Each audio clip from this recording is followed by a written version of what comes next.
I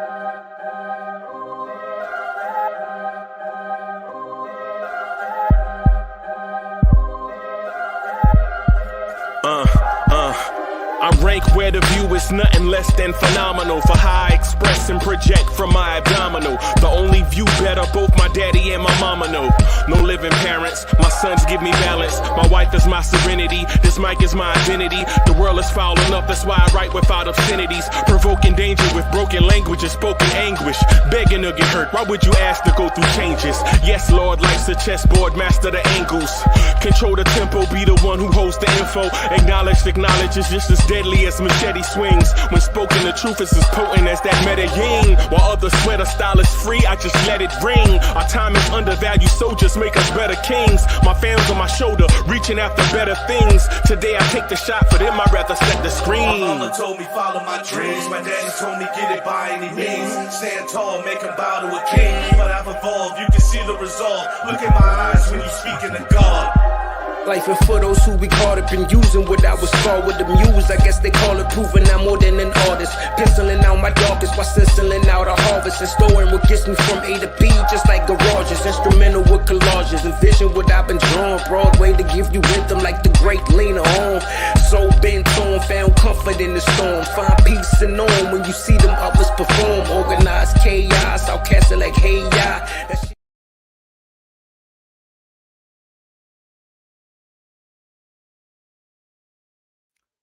Yo, party people in the place to be, what's good? It's the number one rocker, chief rocker in Knicks Universe, your man, Uncle Freezy. What's good? Welcome to the Knicks Midday Drive. Welcome to the Knicks Morning Drive, everybody. Welcome to the Knicks Morning Drive. All right, let's get it. Blue tears, orange tears, Blorange tears. Bim. Let's go. Right? Let me throw your hands in the air and wave them like you just don't care. And if you got some loot and a stick of juicy fruit, somebody say, oh yeah.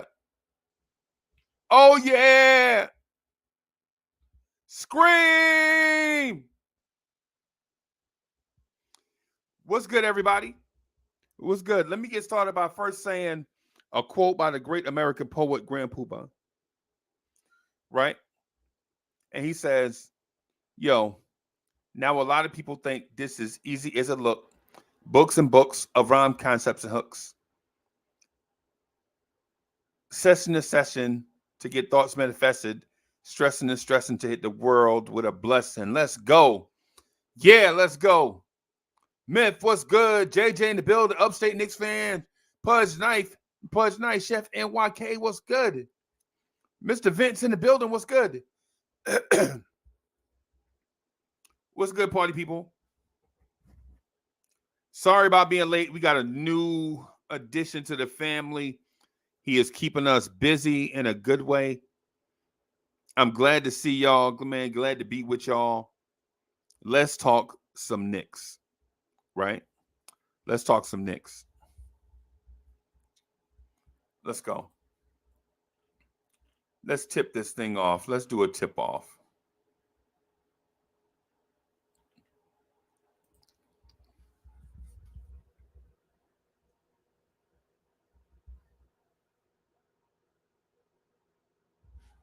So with a lot of things going on in the Knicks offseason, the NBA playoffs, let me first start by saying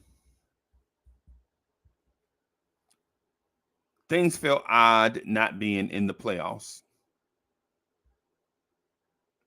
You feel me? Things feel odd not being in the playoffs. This feeling is unfamiliar.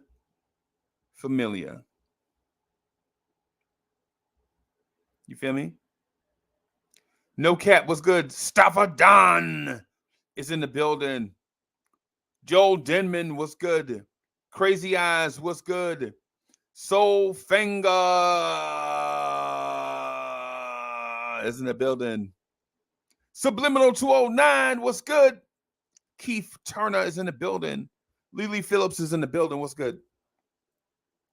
Make sure y'all keep an eye out for Subliminal 209 and Cully Knicks After Party Thursday at 11 p.m. Eastern Standard Time. Let's go.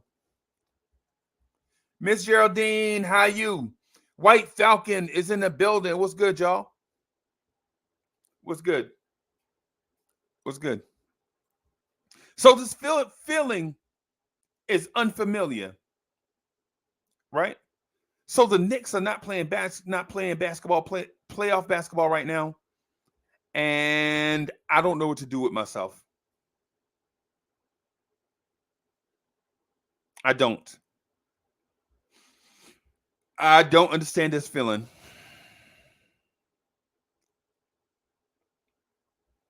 My boys right now should be in some strange city getting ready for game 3, but they're not. My boys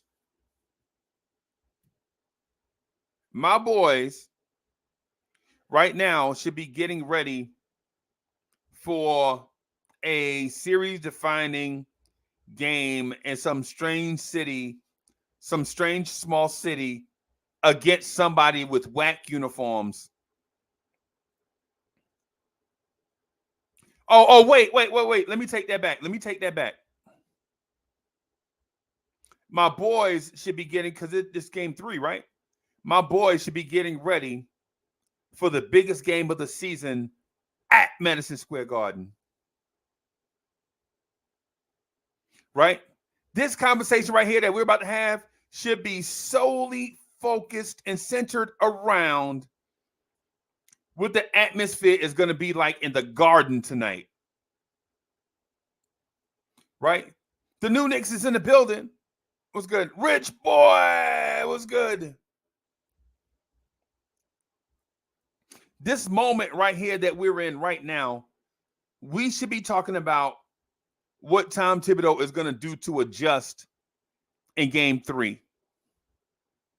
Right? But it's not. Right? And so what I want to bring you into is my mindset as a Knicks fan. My mindset, hold on. My mindset is as a Knicks fan is not that we are again a lottery team, but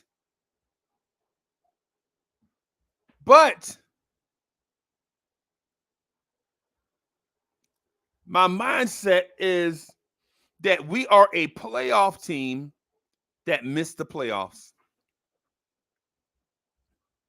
Think about what I'm telling you. Right? My mindset is not of a lottery team.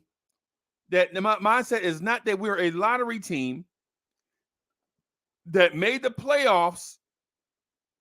You feel me?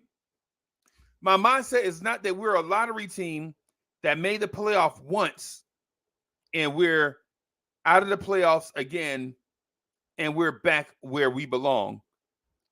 That is not my mindset. My mindset is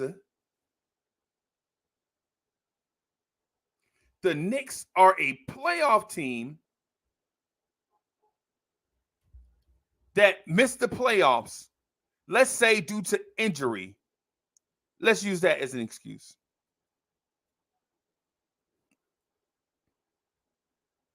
My mindset is not, I am not in that line of thinking that the New York Knicks are a forever lottery team that made the playoffs this one time and we are back where we belong by missing the playoffs. And I know this sounds unfamiliar because I know a lot of Knicks content creators don't talk about stuff like this. And I know when you come to Blorange Tears, the conversations be a little bit different. Right? Like I'm not going to talk about, or I'm not going to base the conversation on. Let me say it this way. Let me say it this way. I'm not going to base our conversation on what clandestine superstar in some small market is having dreams of coming to New York City, right? I'm not gonna burn brain cells on some small market team guy that is disgruntled and he has connections to the city, and that, well, Cam Reddish and RJ Barrett went to Duke. You know they're best friends with Zion. If we go down that road, we go down that road. But I'm telling you that I'm not thinking about, oh, well, Dame has always wanted to play for a big market team and he needs us and we need him. Sure, we discussed that before, but now, April, we're in a different mindset. Right? I'm not going to base the conversation on, oh, Zach LaVine is getting his walking papers and he just, Worldwide West may just pull off the coup. I don't care. Let me tell you this. Let me tell y'all this. I'm going to tell y'all this, right? I'm going to tell y'all this. This is what I want to tell you. This is my tip off. The Knicks are on the way.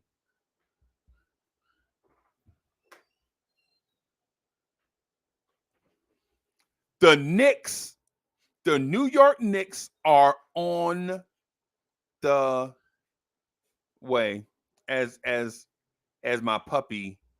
And right now we're calling him Mr. because we don't have a name for him yet. I call him Mr. right now because I don't know what to call him because we don't have a name yet. And y'all help me out. Y'all gotta help me with a name. We almost had a name, right? We almost named him Emmanuel. You want me to hold on? Let me. Duty calls. That's why I'm late. Hold on. I'll be right back. Hold on.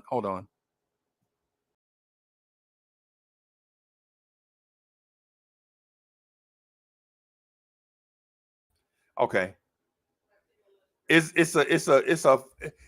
was like a false alarm / really something happening.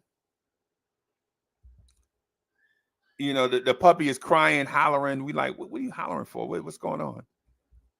But I think Mo gonna take her lunch break and just sit there with the puppy while the puppy just get used to its surroundings.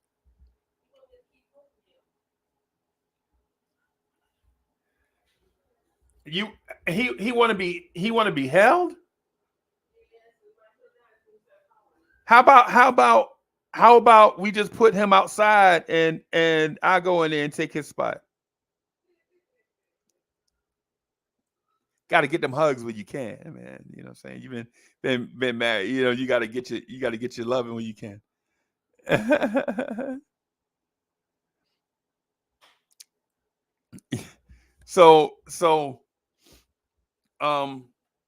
Yeah. So the Knicks are on the way. Don't let people fool you into thinking this RJ Barrett kid didn't make some fancy list. Oh, they created a list so they could leave RJ Barrett off of it. Yeah, that's exactly what they did.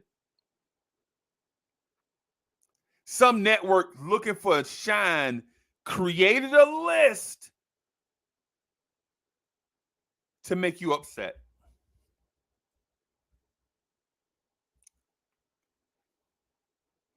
It's like your ex showing up to one of your events with another ex on her shirt, right? Or his shirt or whatever. It's like legit. I saw this. One of my cousin's exes showed up to his mom's event. Follow me. One of my cousin exes, let's call him Pookie, right? Cousin Pookie. one of Pookie's exes showed up to Pookie's mom's event with one of her exes on the shirt to disrespect Pookie and Pookie mom, right? Intentionally. But you know what that made the girl look like? Made the girl look like trash. So any list that you see that leave RJ Barrett off intentionally, you know they're desperate. Right? Don't let the Knicks are on the way. The Knicks are on the way. Don't let nobody fool you. Don't let nobody tell you, well, RJ Barrett's not good enough. Don't let anybody fool you. Emmanuel Quickly is not a good NBA player. Yeah. Right. Okay. All right. All right. Don't let nobody fool you. Don't let nobody fool you. Obi Toppin can't do this. Obi Toppin can't do that. Mitchell Robinson is mad. Julius Randle ain't worth nothing. You're going to hear all this stuff because people like to slander our name. And frankly, I love it. I love it. Right? Because we don't need them to love us because we love ourselves.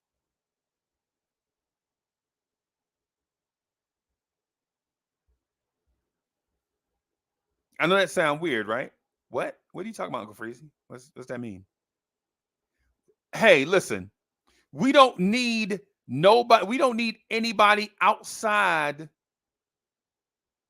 of this. We don't need anybody outside of this telling us what we're supposed to be. We are going to be who we want to be. Let's go, Knicks.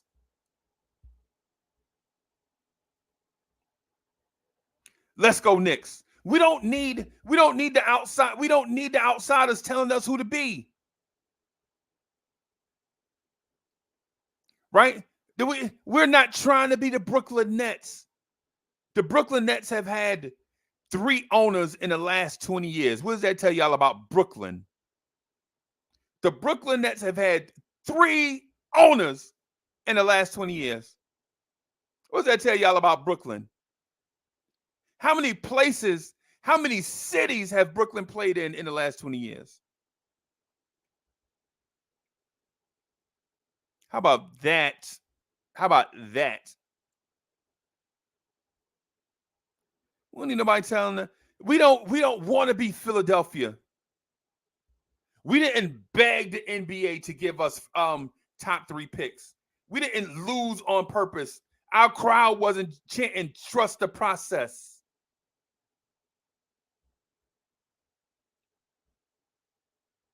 Our crowd don't chant stupid mess. I almost cussed just now.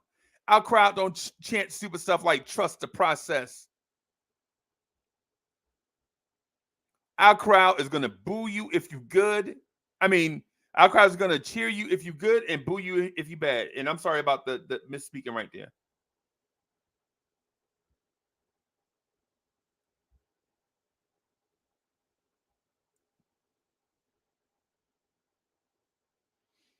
If you're good,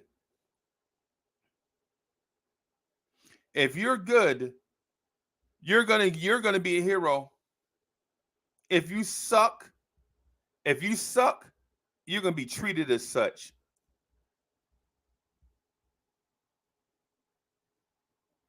Right? Here's the thing. This is what I want everybody to reconcile with me with, right? Just think about this thing. The Nets have the Nets. Good God Almighty. The Nets. Well, let me tell you what the Nets have. The Nets have Kyrie Irving. He's a great NBA player. Right? He's a great NBA player. Right? But he's like a new car with no air conditioning, no heat. It's great, right? But you sure wouldn't? This not having heat in the wintertime is aggravating. This not having AC in the summertime is aggravating.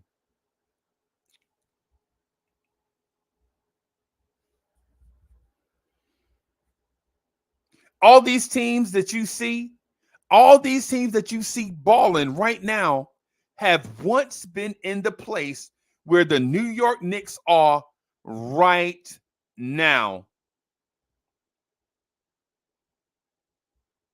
All these teams that you see playing in the playoffs right now were once in the place where the New York Knicks are right now. And so what I'm telling you is everybody got to start from somewhere. They started sucking back then, right? We're on the rise right now. Bim, take that. Take that, New Orleans Pelicans. Take that, Dallas Mavericks. Take that, Memphis Grizzlies. Take that, Philadelphia 76ers. Don't act like you was born on third base, like you hit a triple. Come on. Don't act like you hit a triple and we know y'all were born on third base. Come on. I remember the Derek Favors, Brooklyn. Come on. Atlanta. Come on, Atlanta. Let's go. We acting like people are down on us because they enjoy being down on us. But we, Knicks fans, and I ain't trying to rally. Listen, what do I get? What does Uncle Freezy get for rallying the troops? What do I get for rallying the troops? I'm just telling the truth.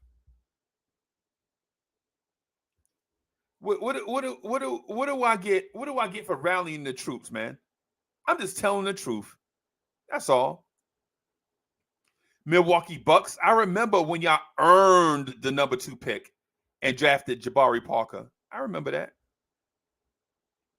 Yeah, I remember that. I remember when y'all earned the number 2 pick. And yeah, y'all earned it. Y'all were trash. Minnesota. I remember y'all earning all those number 1 picks, Minnesota Timberwolves. I remember when y'all earned the right to draft Karl-Anthony Towns, and y'all earned the right to draft Andrew Wiggins, and y'all earned the right to draft Anthony Edwards. See, the Knicks never earned the right to draft 3 number 1 picks in, say, a 10-year stretch. Right? New Orleans, I remember when y'all franchise player was disgruntled because y'all franchise is hot dog water. Remember when y'all had Chris Paul? I remember Chris Paul used to play in New Orleans, and he got frustrated with New Orleans and got out of there. I remember when y'all team got frustrated with the city and got out of there and moved to Utah. People think Utah just made up the name Jazz out the blue. Nah, y'all was the New Orleans Jazz. And Big Brother out there trying to play the Knicks.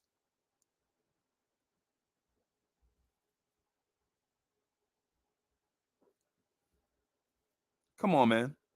Let's go. This is the Knicks that we're talking about, man. This is the Knicks. You know, some stupid list. Well, RJ Barrett is not one of the top 25 under 25. So what? And that's y'all's list, right? That's y'all list. What if the Knicks make a list? What if the Knicks make a list? What if the Knicks make a list? What if the Knicks make a list? Top 10 content creators, top 10 Knicks content creators. You know what I'm saying? Will ESPN be on it? No. Will Fox Sports be on it? No. Bleacher Report? No.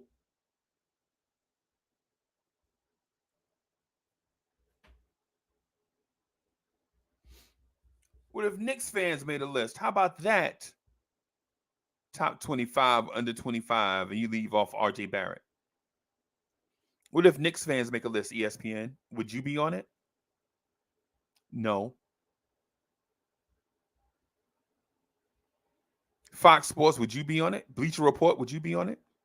CBS, would you be on? No, no, and no. See, because around these parts, we keep it a buck.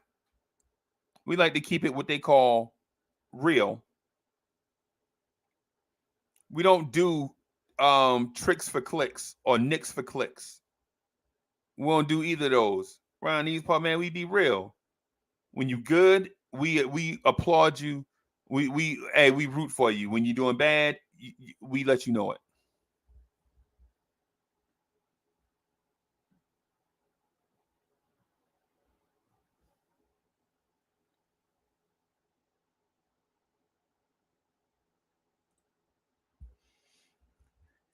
Kerry Cox says, watch the Pels move their team to Seattle or Las Vegas.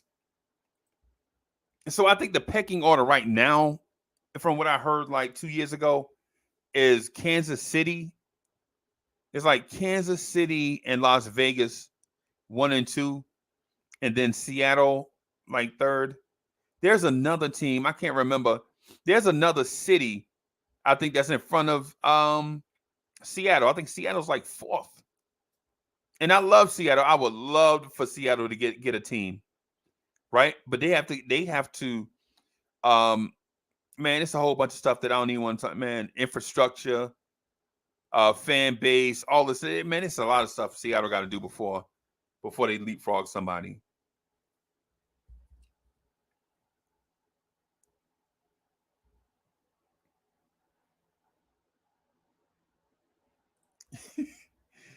So Craig Wright says, let's be real. RJ hadn't earned his way on that list, and you one will tell us Randall is a superstar. Well, how about we do this?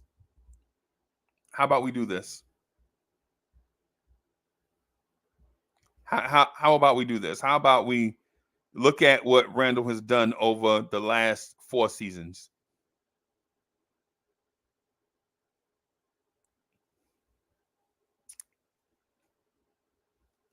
And how about we look at what RJ doesn't have as opposed to what he does have?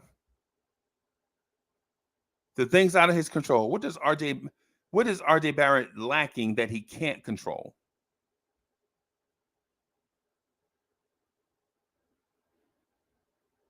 How about we take that into account?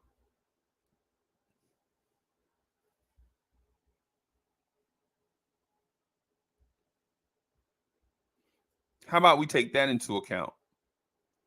How about we look at what RJ Barrett didn't have compared to what he can't do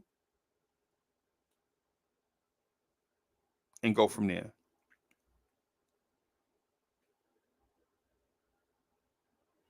I think the list is solely made up. The list is solely made up to get the biggest media market to pay attention to something stupid.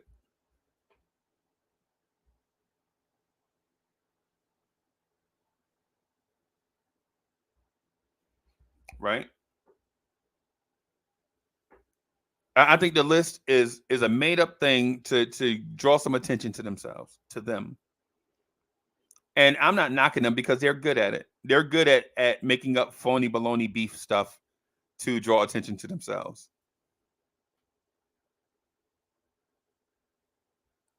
It's what they do. And they're good at it. D'Angelo, what's good?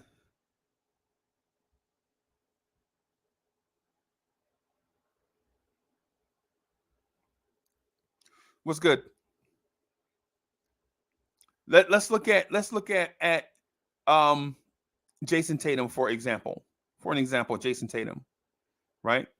Jason Tatum's entire career in Boston. Now he's a great player, and I'm not taking anything away from Jason Tatum's production, right? What I'm saying is Jason Tatum, his entire career has had a supporting cast. Jason Tatum, his entire career, has had a supporting cast where the hard things are easier because, or in his young career, he had others that could do the heavy lifting while he learned. Not saying that Jason Tatum wouldn't be a great player, because he is, right? But what if RJ Barrett had an elite wing player playing next to him since the beginning of his career? What if RJ Barrett could have played with what if Kyrie Irving played with RJ Barrett? What if Marcus Morris and Gordon Hayward played with RJ Barrett? What if Jaylen Brown played with RJ Barrett? Would RJ Barrett's numbers look different?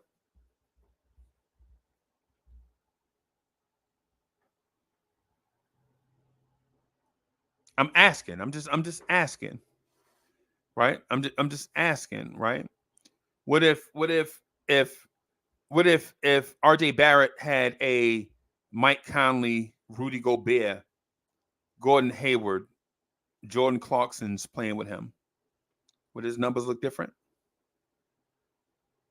Just asking. Right? Yo, Woodshed 1914 is in the building. What's good? Woodshed says, not possible. Knicks fans have always told me that the player would get in the way of RJ's development. Yeah. We used to argue about that on Twitter. Yeah. I'm just saying.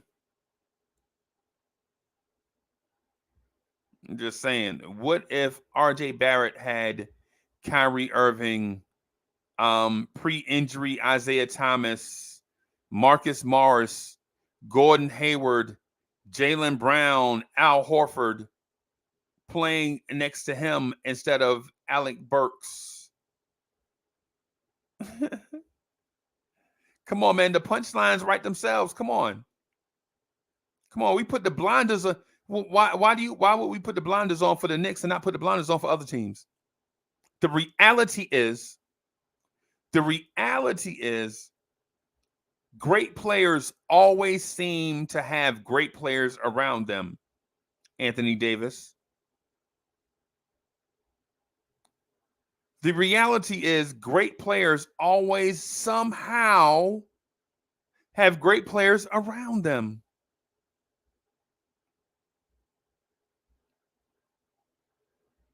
Bradley Beal.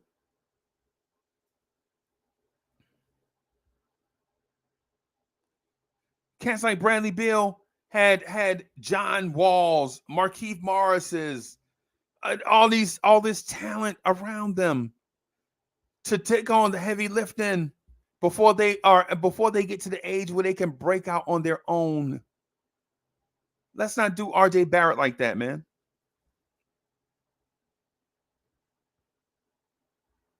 Let's not do RJ Barrett like that.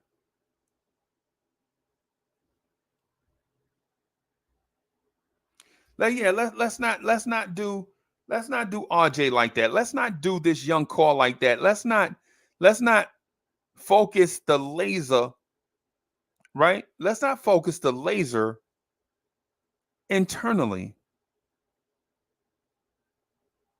I honestly believe we're in the midst of a rebuild. The Knicks made the playoffs during a rebuild. Was that good or detrimental? Was that good or detrimental? The Knicks made the playoffs in a year we knew they were rebuilding. Was that a good thing, or was that detrimental to the long-term progress?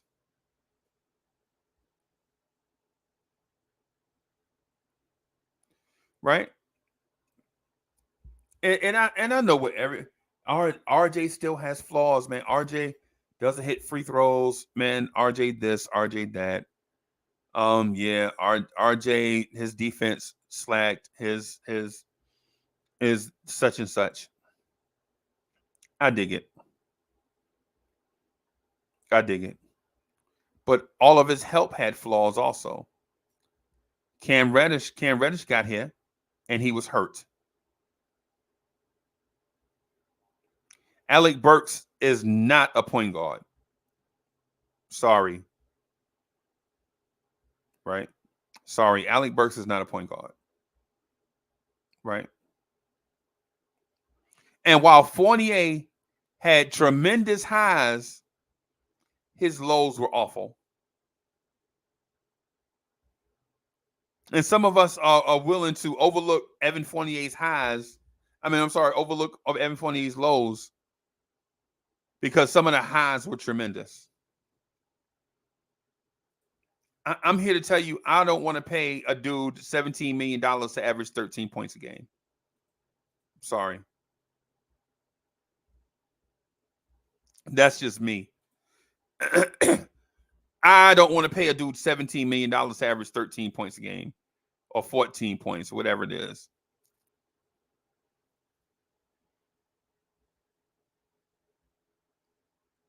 Now, I know that doesn't make sense. I know that doesn't make sense to some people, but listen, for $17 million, I would rather have more of an impact player. Especially when we could have signed Kelly Oubre for $12 million. Or I think it'd have been like 12 and a half, like 2 years, $25 million. When you could have kept RJ at the 2, Kelly Oubre would have been playing the 3. And they all could have played complementary basketball.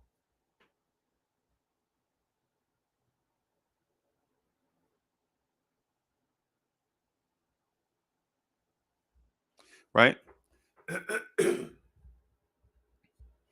All right. So I know that was a kind of a long tip off, man. I just be having stuff on my listen, man. I just be having stuff on my mind, man. I just have stuff on my mind.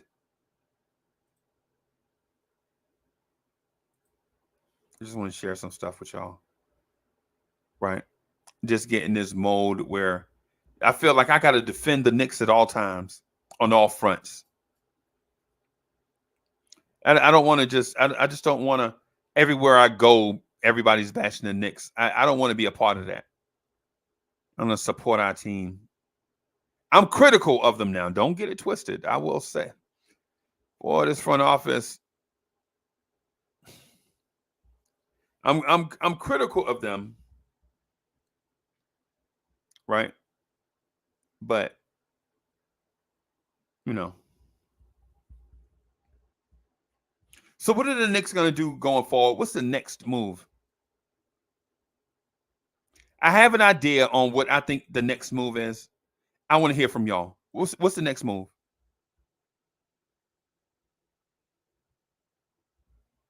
What's the next move for this franchise?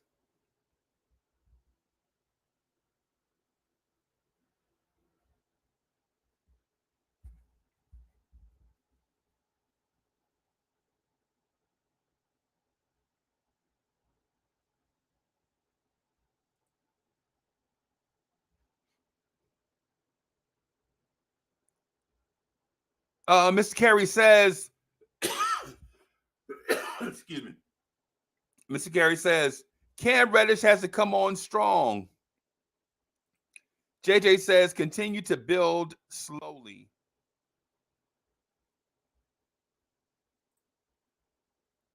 Pudge Knight says, get Brunson.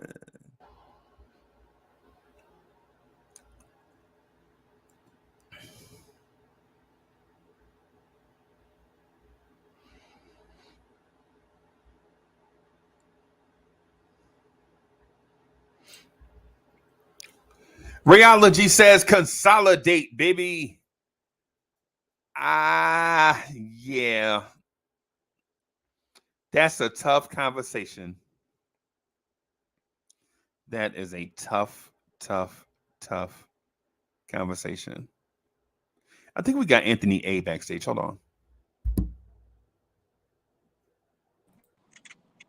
There he is. Zotero. Sir, how you doing? I'm great, man, Freezy. Great opening, man. I love the opening. nice little, twist on showing us different things to chat about. You're right on point, man. Uncle Freezer, you're the man. Hey man, we're trying, bro. We're trying. We're trying, man. We just hey, when you hear the bashing of our franchise over and over and over again, you get to a point where you're like, hey, listen, man, I'm tired of people picking on us. Tired of people picking on us, bro, for no reason. We're out of the Exactly. playoffs, minding our business. So what? Why does our name come up? Why y'all not talk about the Grizzlies? Why y'all not talk Mm-hmm. about the Mavericks? The Because Knicks are we're at the home. epicenter. We're the epicenter. That's why we're the epicenter. Right. They Right. need us. They need our media market. They need Right. They need to have us engaged all the time. I'm gonna throw another point to you as well. It's not just that we didn't have RJ with superstars around him. He didn't have any unselfish players around him who were trying to help Right. him grow as well, and a coach Right. who also knew how to manage that. That's another Right. twist. You know, to have Right. a cat who thought he was the man. He's the next LeBron, ISO balling, and then Right. a coach who's like, "Oh yeah, he is the man." Who also wears him out as well. And let him, Right. said, "Oh yeah, go play 40 minutes and then do what you." I just felt like there were some blockades put in the way of RJ, and then Fournier. It's not just a 13 points; it's 13 points with nothing else to offer. Nothing else. No rebounding, no steals, no solid D. Little bit of assist here and there. Good attitude though, Fournier. But man, 13 points with 17 million. Come on, man. Ah, man. We got some G leaguers who would give that to us. We got college guys who walk in there, score 13.17 million. If he stand up, do anything else. I'm a Right. turnstile on defense. I mean, I like the cat. I like Fournier, but that's a lot of money, man. Pave the way, open the path for Grimes and the other cats like that. Man, sometimes you make a lot of sense. And by the way, don't let Mister get used to that name. Okay, don't let Mister that name. No. No, not at all. Call him Marine. Call him Marine or something. Call him. Yeah, I will try not to call him Marine because I don't want to see him drunk and clumsy. So I'll probably call him Army. You know what I'm saying? That way so he'll be whore. So he'll be rock steady, roll ready. You know what I'm saying? I probably call it that. Definitely don't want to call him Marine because I don't want him to be. I don't want to see my dog falling down the stairs. Oh Yeah, man. I'm gonna call him Army. I'm gonna just hook and he'll hook back. Yeah. Hey Ron, what's good, man? Man. What's going on, Freezy? Ain't nothing. What's going on? What's my man name in that car? You know what I mean? I see that's Anthony A.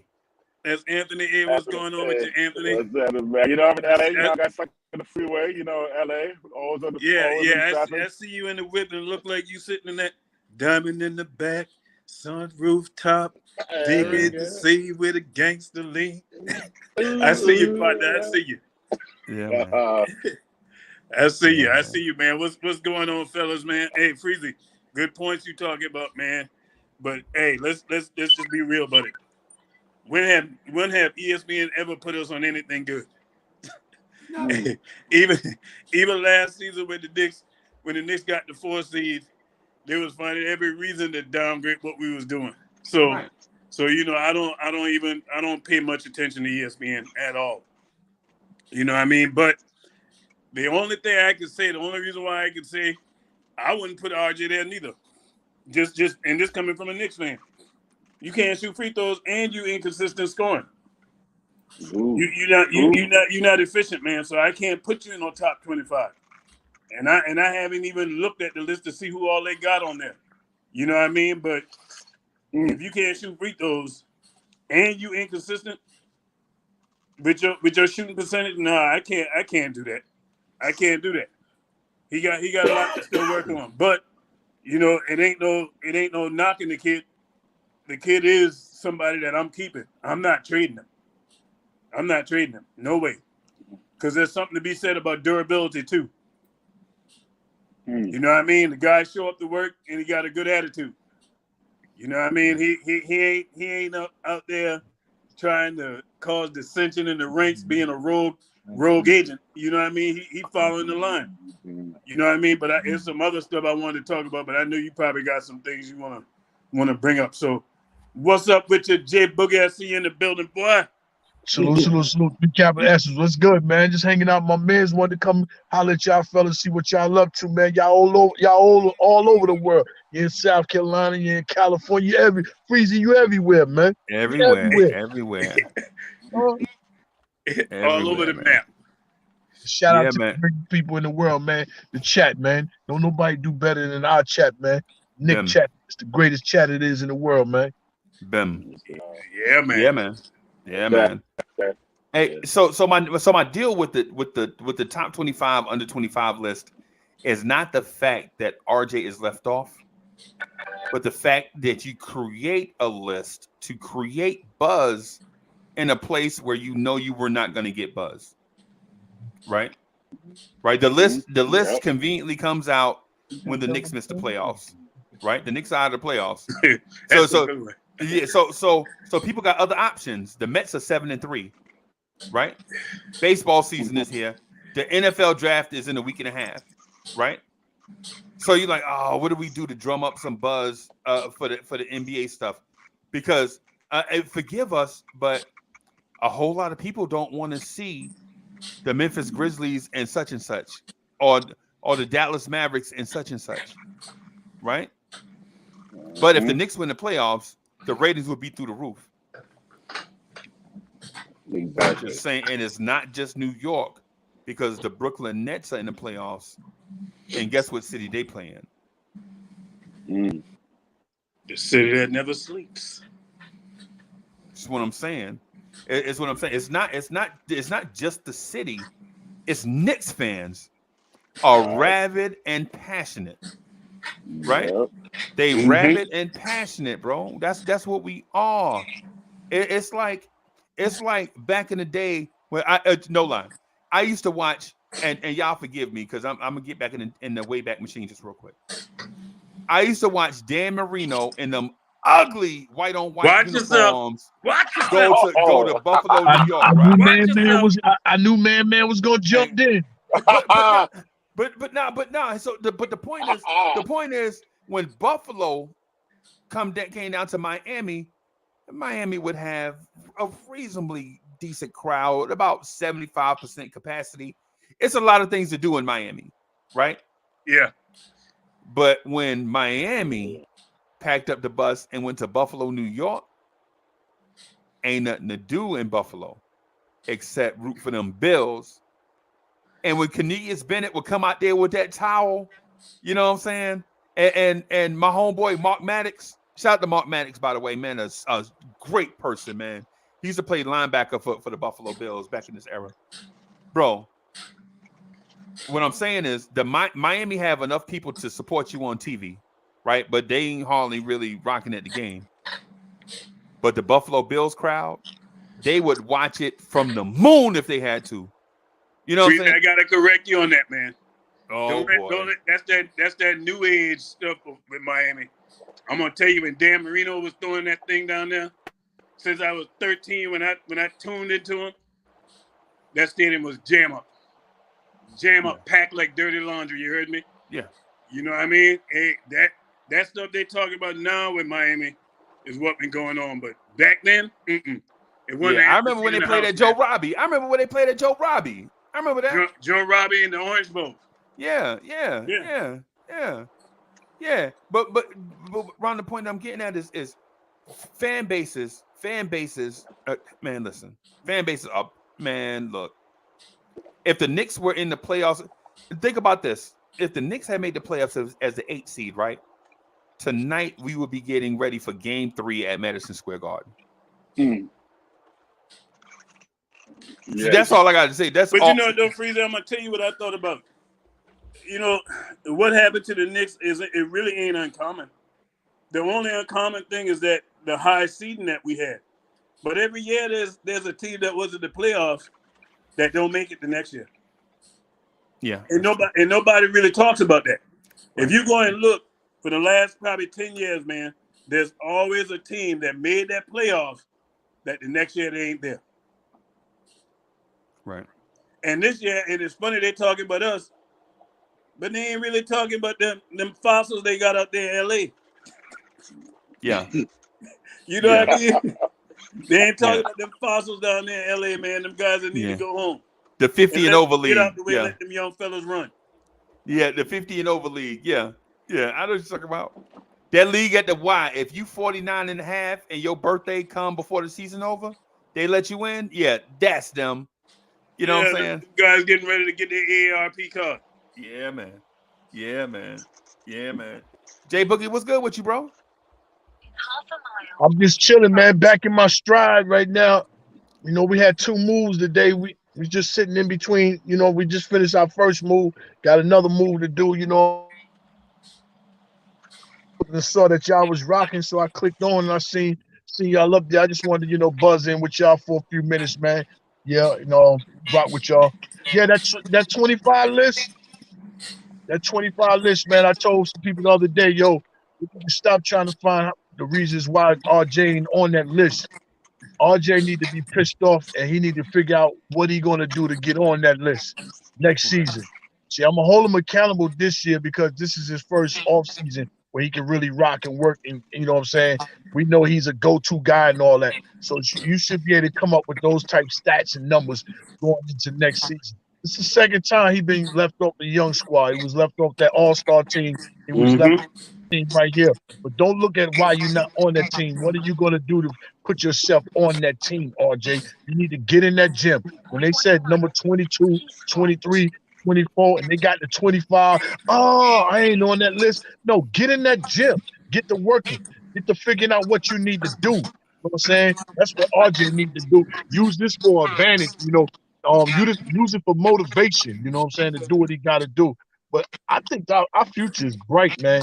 That's if we continue on letting the guys develop, you know what I'm saying? See, everybody, you look at Phoenix Suns. Phoenix Suns got there because they was the Memphis Grizzlies. And the Memphis Grizzlies got there because they was the Cleveland Cavaliers. Those are the 3-step form we need to take in that order. Cleveland Cavaliers, Memphis Grizzlies, Phoenix Suns. That's what we need to do. Develop them young ones and move forward, man. That's what we need to do, man. I'm gonna be out there.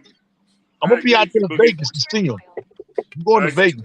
I agree with you 100%. And shout out to my man Otherwise. He texted me earlier. He said he asked me how I felt about Brunson game last night. You know, hey, it was a good game, but as far as I'm concerned, I'm not touching Brunson. I'm gonna rock out with Quickly. Quickly, if I'm the coach next season, Quickly is the starting point guard day one, period. To what Jay Boogie's saying. We ain't going in, we're not winning a championship next year. And to Freezy point, Freezy, you said it too. We're developing. I've seen a guy on my team play the point guard position and had 2 triple-doubles in less than 2 weeks. Mm-hmm. And I'm going to go outside and go spend a ton of money at that position to bring in a guy that, yeah, you know, he's good. But then I got Deuce over here. And then I got to think about this too. At some point, you got to pay RJ. And then you got Obi right around the corner too.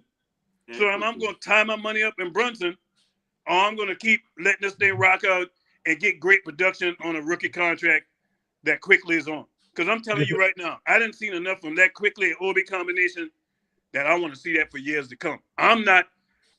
If they are smart, they do not mess that up. You leave them guys intact, man, and you keep Deuce to come off that bench. Let him be our Marcus Smart type dude, which I can see him as. Right. My only trepidation, and this makes me nervous. I ain't gonna lie to you. This makes me nervous. Right. This ain't I ain't trolling, and I ain't saying this because I want somebody to say such and such. No. Matter of fact, let me address Paris Duggar real quick. Paris Duggar, thank you for your generous contribution. Paris Duggar says RJ is a part of our future, just not over $100 million for 4 years. Right? Okay. So the thing that makes me nervous is all these players that we love are not going to be able to play. Right? Right? Because so I like Jokibitis. right? I love Jokovitis. Jokovitis is my favorite rookie from this draft class that just came by. That's my personal favorite. I'm not saying that everybody should like what I like. You know what I'm saying? That's my personal favorite, right? I like Miles McBride. I like Quentin Grimes, right? I like Jericho Sims. I love Quickly. I like Obi Toppin. I like RJ. Well, I love RJ Barrett. Y'all know I love RJ Barrett. I love RJ Barrett. I love Cam Reddish. I love Obi Toppin, right? You know, but think about all those names that I just said, bro. We're talking about 8 or 9 guys, right? Then plus you got 2 draft picks this year, right? You got 5. You got 6 next year, and then you got a bunch 5 the year after that, or something crazy like that, right? And then you got Fournier, Burks, Rose, Gibson, Noel, Kemba, Randall. Bro, I don't think some of these kids are gonna be here, man. I'm not advocating for trading anybody. In a perfect world, we would keep all these kids, and they would develop together chemistry and all those things, and win us a championship. In a perfect world, I'm talking about in the perfect situation, we won't go sign nobody, and everybody will take a step up in terms of development, and we'll get better and better each year until we win a championship, right? But the likelihood of that happening is, 13 picks over the next 3 years, right? You got 8 dudes for certain that you want to keep, right? You got to have veterans on your team, right? You got all these things going on. I'm thinking some of these babies just ain't gonna make it. And I'm not saying make it in the league. I'm saying some of these babies ain't gonna make it with us. Oh yeah, I mean, Leon, you already know Leon. Let's just face it, man. Leon on the hot seat too. Yeah. He's on the hot seat. This year 3. His seat is hot. He may not make it to the second contract. You know what I mean? Him and Tibbs is a package deal. The same way they came in, the same way they might be leaving up out of here. You know what I mean? If this thing go horribly wrong. So that's my only fear. But if you're Uncle Freezy, who you start at that point guard position next year, or do you go outside and go get your point guard? I'm not signing a random dude. This doesn't happen to me too many times. I'm not signing another Chris Childs. So how you feel about Brunson? Would you sign him? No. Okay. Well, y'all might as well get ready to sign him, because that's what they're gonna do. Well, because see, this is the thing. You don't go to the Dallas Utah game to watch Donovan. You don't watch it. You know what Donovan is. You don't see him. You know what he do. They're only there for one reason. That's to watch Brunson. They're not there to watch Donovan. So if they feel like these 2 games right here is enough, they're gonna go after him. Well, what are you gonna give up for him? That's the thing. Is Julius going to stay in Dallas? Are you going to leave him at home? What are you going to do? What is the move you're going to do? Because they're not there watching Donovan. You already know what he do. So they're watching that boy Brunson, how he react. Absolutely. Especially when they got the word Luka ain't playing. Yeah. Oh, I need to get first eyes on. I need to see him. You know what I'm saying? And if I'd have been Mark Cuban, I'd have been like, yo, y'all ain't coming in here. Y'all ain't coming in here, period. But you need to come in here. Because you're tampering now. You don't need to come up in here. What are you here at this game watching Muffin? You distracted. You know what I'm saying? They ain't thinking about none of that type stuff. How the league can come back at them. They just out there being stupid. You know what I'm saying? You don't need to go see. You see him on TV if you want to see him. You know what I'm saying? But they can insinuate that they're doing something. But I'm only keeping 4 of them guys. The rest of them, they can get dealt. I'm only keeping RJ. I'm only keeping Quickly. I'm keeping Obi, because that's a tandem. I keep them. And I'm probably gonna keep Jericho. Everybody else is like spades. I got 4 in the possible. Cam, you a possible. If you don't want this spot right here, this third, this playing the 3, you can go. You know what I'm saying? Point blank. But Brian, you don't get your game up to par, up to tighten up, you know what I'm saying? Braid your hair up sometime. Stop wearing the afro all the time. Do something different. You can go. I got 4 in the possible. Like you said, Freezy, we don't need all these guys. When 23 season come, the whole NBA is free. You want your major young core to be able to prove that, yo, y'all need to come over here with us right now. You know what I'm saying? This is what we're doing. This is how we're killing. And we're on deck. Next lined up for that. But them 4 right there, I don't need none of them guys and none of them guys wait at all. And you know No, what? That's a good point, Boogie. And I'm going back to what Freezy said earlier.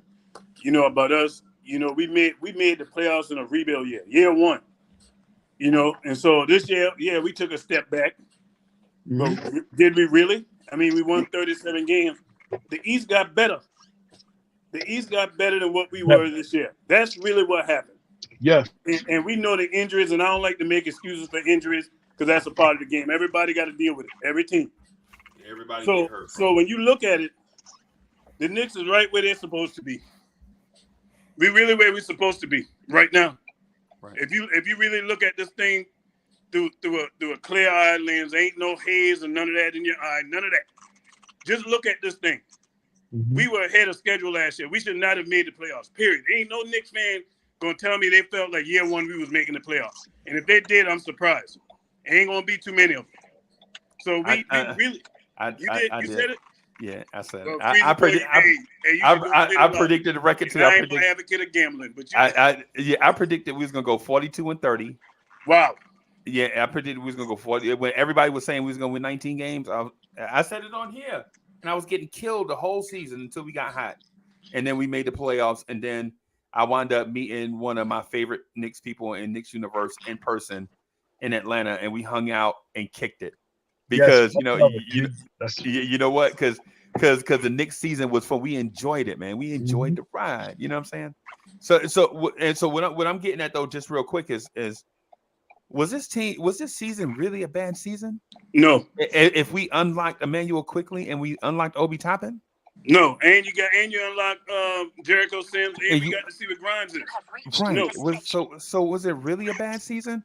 No. Now did it turn out the way we wanted to? I mean, when somebody gives you 3 wishes, you're gonna try to get all 3 wishes.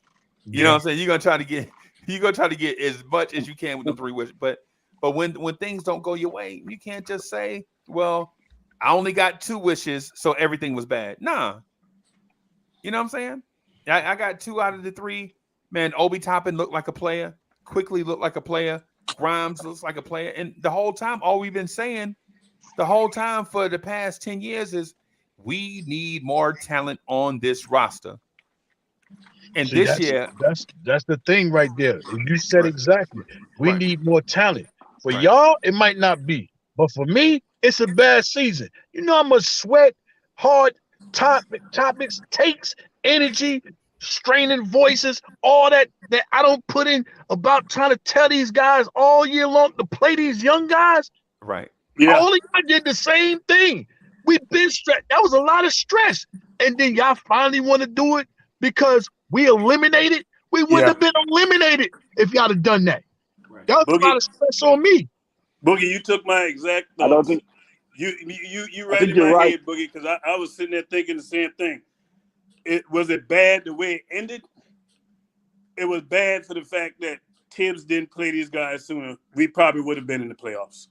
Right. It was bad. It was bad for the fact that it was bad for the fact that we didn't have a better plan at that point guard position. We relied on guys that was injured, that has an injury history. To be the head dog of that point guard position in Derrick Rose and Kimba. That was the biggest mistake on the front office. And playing Burks out of position. So it was a perfect storm. Really, that we got 37 wins, I'm really shocked. We should not have won 37 games.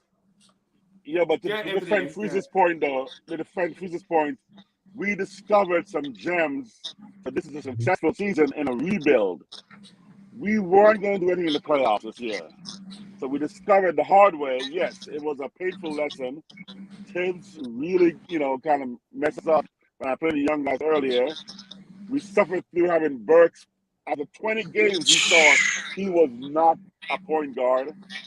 At the same time, we also defend Rose a little bit. Even though I'm not a Leon Rose fan, maybe instead of playing spades, maybe he's playing big risk. Maybe he's going to a deeper level. Yeah. I'm saying that we went to the Dallas game not just for Brunson, but to look the execs in the eye and go, what can we do with, for JR? You guys want Randall? or how can we make some deals, and maybe me Brunson just maybe you're one of our true trading partners in history.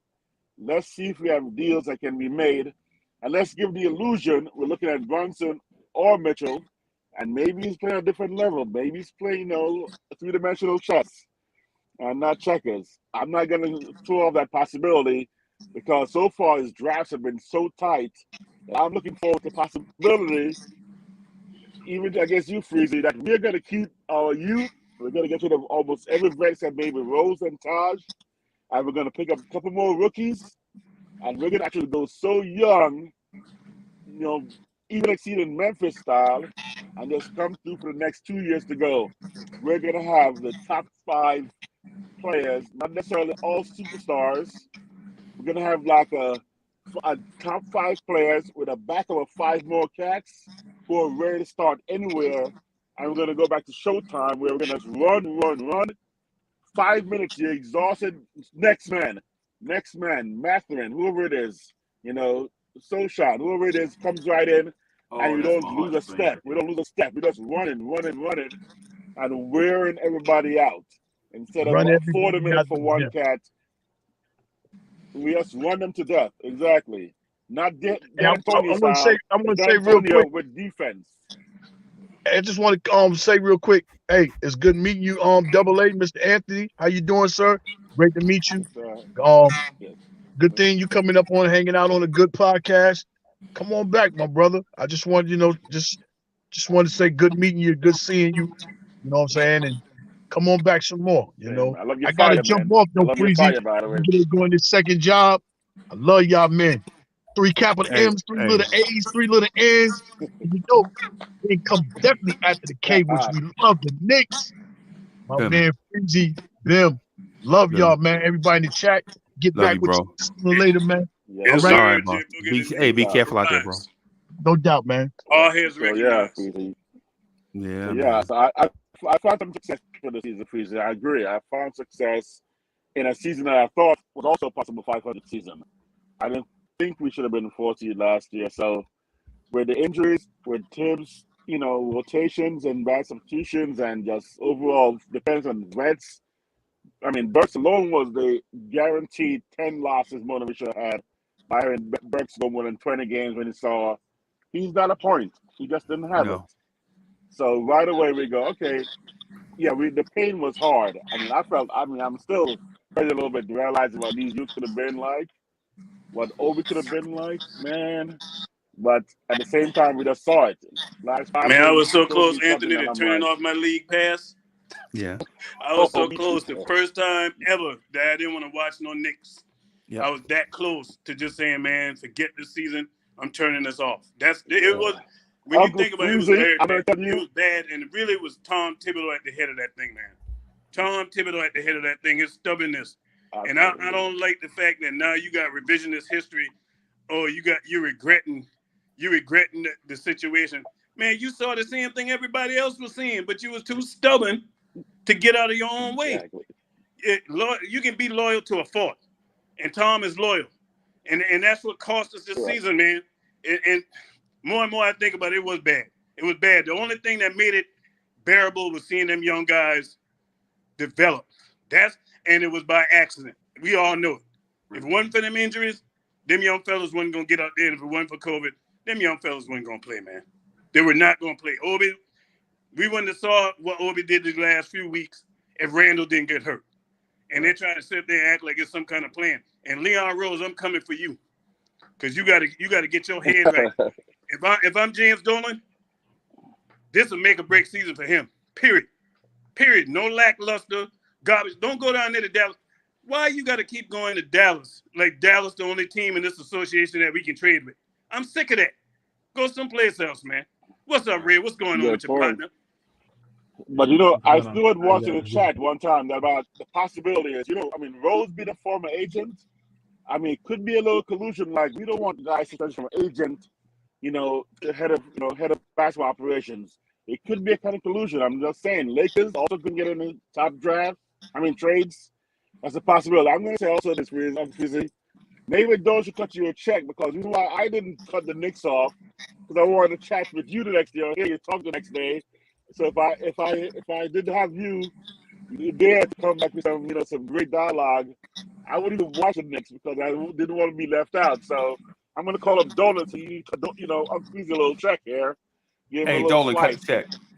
Cut the Hey, check. James Dolan, cut the check. Cut that check. That's sad, man. That we got an owner that's willing to spend that money like that, and we can't get a winning product, man.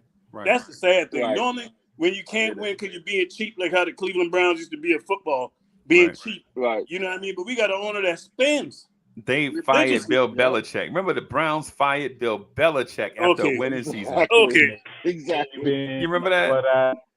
Yeah, man. Ray, lend your insight on this thing, man. Yeah, man.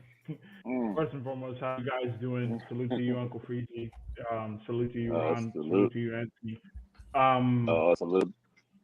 Salute to the chat. I only got really one question. I want to, diarrhea of the mouth, but it's just a matter of, I think all of this really does come down to what do we want for next season? Like, Tibbs is here. Leon is here. Like, of course, we have all off season to go back and forth and be like, Leon did this, Tibbs did this, but they're here. So it's kind of one of those things where I got to deal with it. So now moving forward, what are the solutions and what are we looking to accomplish next season? Are we trying to be a playoff team? Well, if you're watching the playoffs right now, you will start to see that it's showing you how far away we really are. Yeah. If you want to be a playing team, sure, keep the young core together. And if you want to be a lottery team or whatnot and work towards the draft, then just stand pat and move some guys and focus on developing. So I really think it comes down to just, what do you want to be next year? And if we can figure that part out, that becomes a lot easier, in my opinion. So, Ray, at that point guard position, we know that there's been a needle in a thorn in our side, so to speak. Mm-hmm. Are you trading for Brunson, or are you standing pat with what we got? Or are you going in a different direction?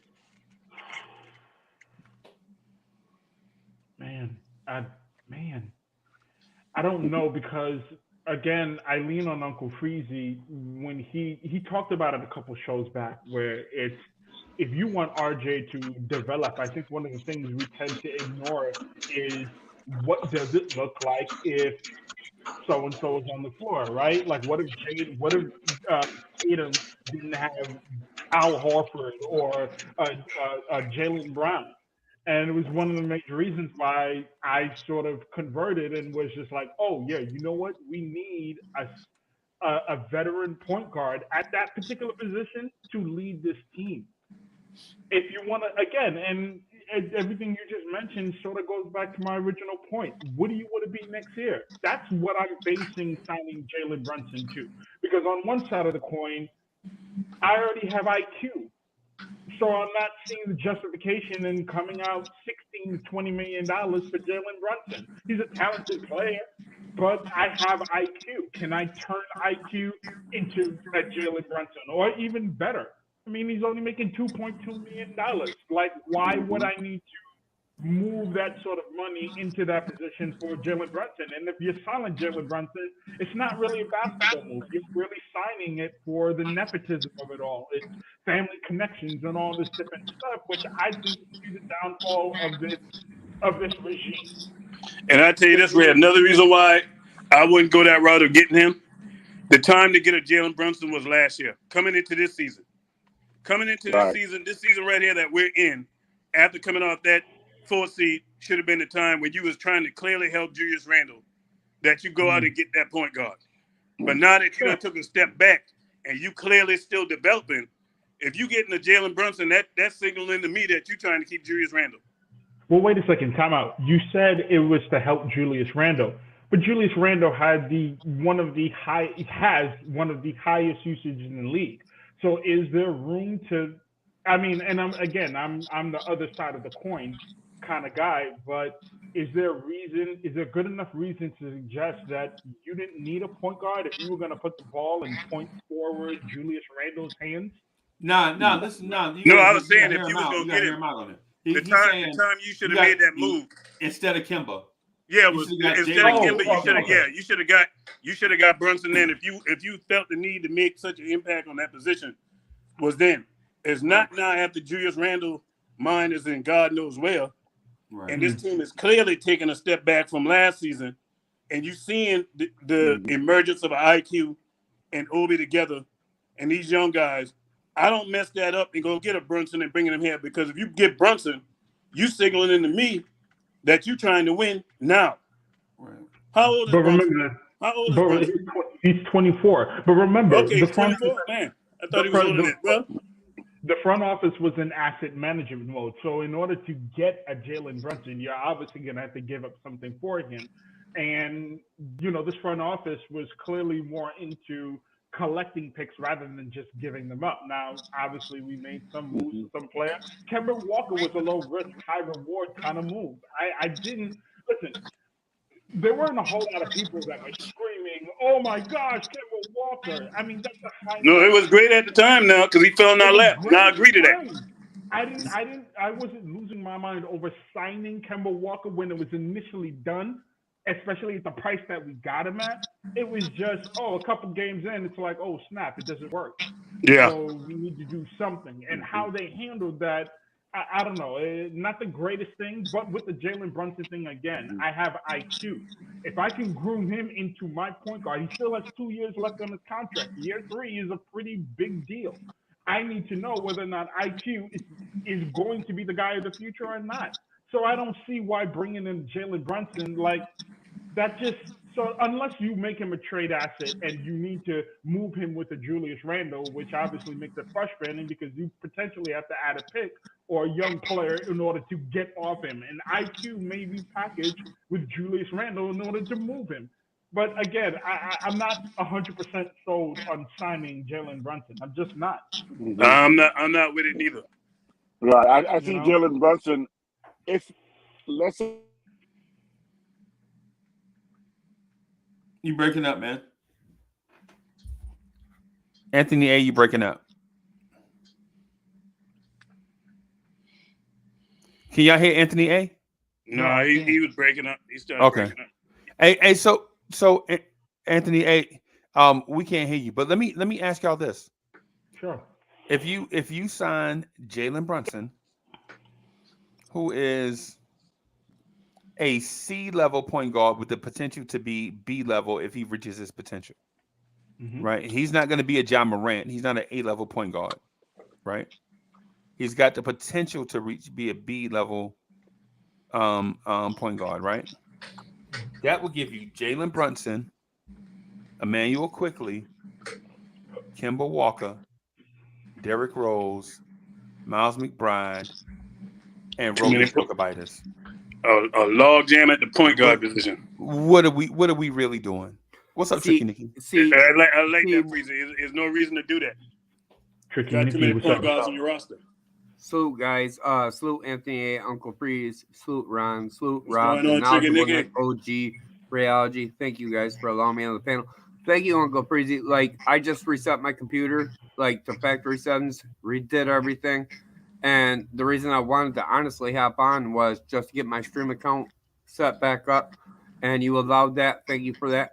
Yeah. But bottom line, though, I don't want to sign Brunson because it's going to take away from my IQ. Mm-hmm. It's just going to take away from his development.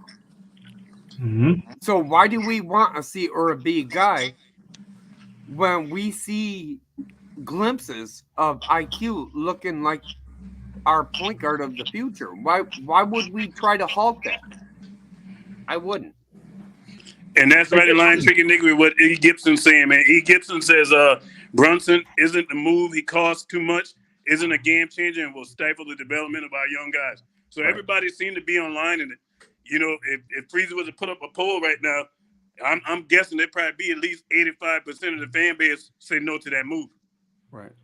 Okay. It's just how much money you're going to put into the position for what Uncle Freezy laid out as a C tier player whose ceiling is a B. Right. And and obviously the cap is going up. So yeah, sure, $20 million for role players and whatnot is going to become the norm.